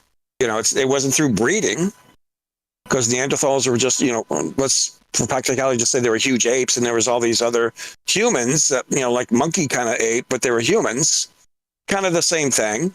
They all died off, and we survived, and then Neanderthals survived. Neanderthal is perfect for living on this planet, no matter what happens to it. We are not. We have to design and make things and protect ourselves from stuff. The Neanderthals never did. And they were around when we were here. And that was almost 1 billion years. So when you look at all of this, it's just not evolution to me. The humans aren't evolution. We were, poked and prod and given things to create our evolution. Fire stuff. Appreciate you, MJ. Thanks for staying up late with us. I know you're East Coast as well. Always a pleasure. As you know, we're wrapping it up. Great stuff. And we'll talk to you soon. Have a great night. All right. Thanks, Mike. Thank you. You're the best. You're the best. Final thoughts, friends. James, what you got on that? We'll go to Eric and we'll wrap this up. It's just amazing how many signs that people have found that seem to point to that possibility of a designed, the idea that we were sort of created somehow through some kind of science. And that idea has always fascinated me. And thank you for letting me back on the show again. And I try not to do that too often, so I appreciate that. You're the best. Appreciate you very much, brother. You're always welcome. Thanks again. Like I said, this show doesn't happen tonight without James staying up late last night with me testing all the audio stuff to make it all happen. You're the best, brother. Go give him a follow. Links in the description. troubledminds.org/friends. Follow James. Eric, let's wrap it. Final thought here, and don't forget to follow Eric. I'll plug you again as we finish here, but lots in play here. It's interesting, by the way, meeting you as part of these conversations. You're obviously, very obviously, an academic. Okay, very obviously. However, there's a troubled mind streak in you where you're well read in some other weird stuff and entertain these ideas. I don't know. It's like a kindred soul to me. But welcome to the joint. I feel like we should have known each other years ago. But yeah, welcome to the thing. Yeah. Go ahead. Yeah, no, I was thinking back to what a previous caller in a previous show said about Matt, who had the idea of reincarnation in groups, or people who would occasionally, or more so than often than in eternity, collide with each other and kind of have that familial attitude with each other, or our knowledge to some degree, a bit of grokking that you don't find in the average person that you run across. And I would agree with that, man. I mean, I feel like I found that, in my life every so often and stuff, and it's a satisfying feeling. So, definitely support that. Neolithic people, they made fire, they made music, they made art. They had cave art. We have found woolly mammoth tusks made into flutes that predate hominids of other sorts, and what else? Fire and refrigeration. Yeah, so they've done a lot, actually. The Neolithic people have. And I guess that's it, right? Like, I don't know if I grew up on this kind of stuff, right? Like, my first passion was the paranormal, right? And then when I was like a kid in school, 1987 or so, I went to like a college fair, and the only thing I was interested in it was Duke University, because they had the only accredited college courses in parapsychology and stuff.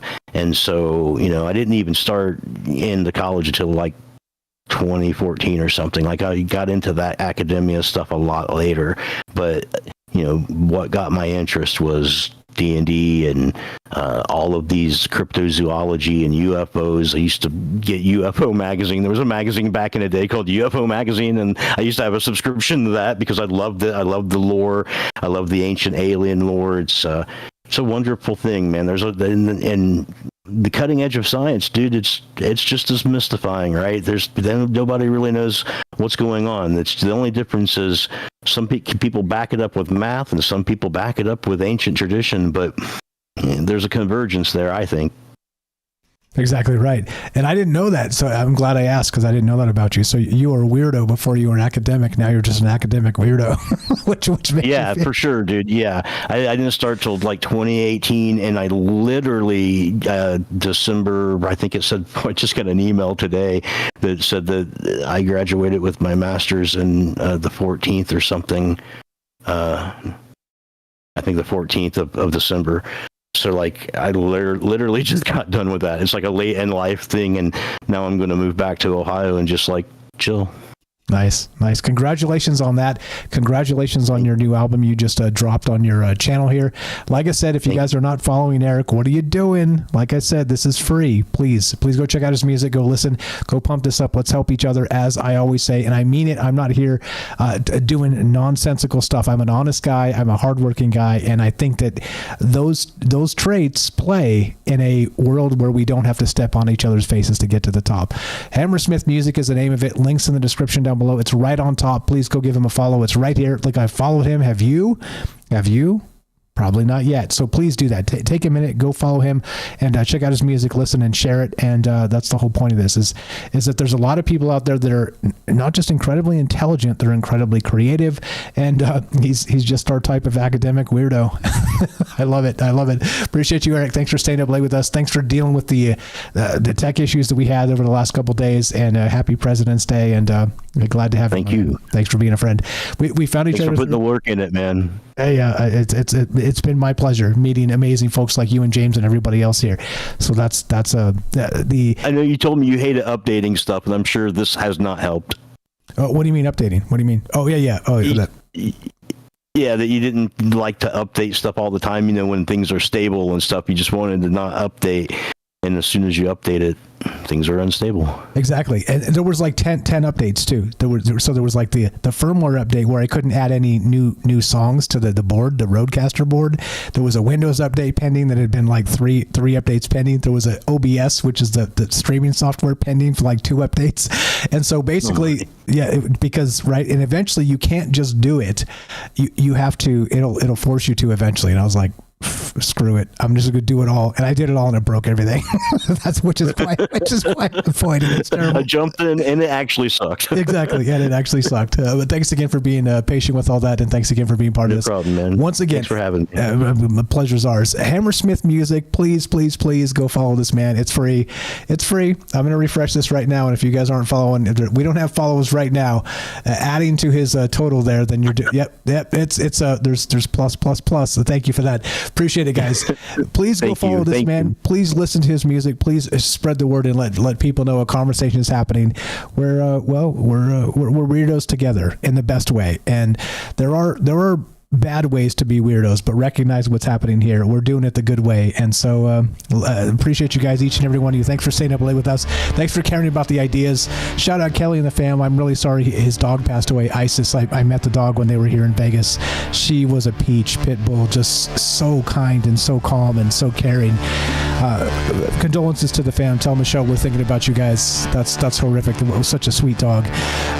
And this is the point, right? We go through life together in these weird things that happen. There's ups, there's downs, and there's losses, and there's gains, and don't forget what it means to be human. That's what this show has always been about, is in the core of it, conspiracy theory and all the rest of that stuff is fine to consider ideas. However, recognize that in the most base sense of what all this is, the conversation is, don't forget what it means to be human. And that's exactly the point of this. That's what brings me here, and that's what brings me to those reality tunnels and talking to all these amazing people all over the world. There's a quote by George Orwell. I'm gonna find it because it's we haven't said it in a long time. There it is. Okay. And this is incredibly important. This is one of the bases of what this show has always been about. It is right here. There you go. It's not so much staying alive, it's staying human that's important. What counts is that we don't betray each other. Said by one infamous George Orwell. If you've read his works, you know why I have a tinfoil hat. Go read some Edward Bernays and some other stuff, and if you don't have a tinfoil hat, I think you're doing it wrong. One more time. It's not so much staying alive, it's staying human that's important.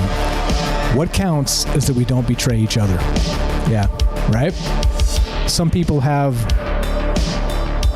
that magic, that ability to say something so incredibly poignant in a moment that's like 12 or 15 or 20 words that means everything. That means everything forever. Don't forget it.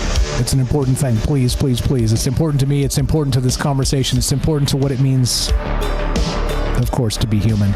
If you want to help Troubled Minds help our friends, if you haven't done that yet, you're hurting my feelings. You are hurting my feelings. If you've been listening for any amount of time and you are not following all these amazing people, you should be. troubledminds.org/friends. It's right there. It says our amazing friends. And if you should look, I cannot stress this enough. If you should be on this list, you're right. You should be on this list. So if you're not, the oversight is mine, and I apologize. Okay? Send me an email. All you got to do is help us 1 iota, and you are on this list. You call in once, You help in the chat. You spread the word. You retweet us, whatever. Share us on Facebook, whatever it is. You help us in any single way. You're on this list. You're a friend. Okay? Period. You get it? And look, there's a lot of friends out there I don't have time to go track down and do all the stuff. I'm sorry about that. I'm just me, and I have a day job, and my most limited resource is time. Okay? So if it's an oversight, my apologies on that. I'm not trying to slight anybody. You do belong on this list. Please help our friends. As we finish, it goes exactly like this. Be sure, be strong, be true. Thank you for listening. From our troubled minds to yours, have a great night. We'll see you tomorrow. So show tomorrow night at 7 p.m. Pacific because of the weird schedule thing, but we'll see you then. Happy President's Day to each and every one of you. Thanks for hanging out and staying up late.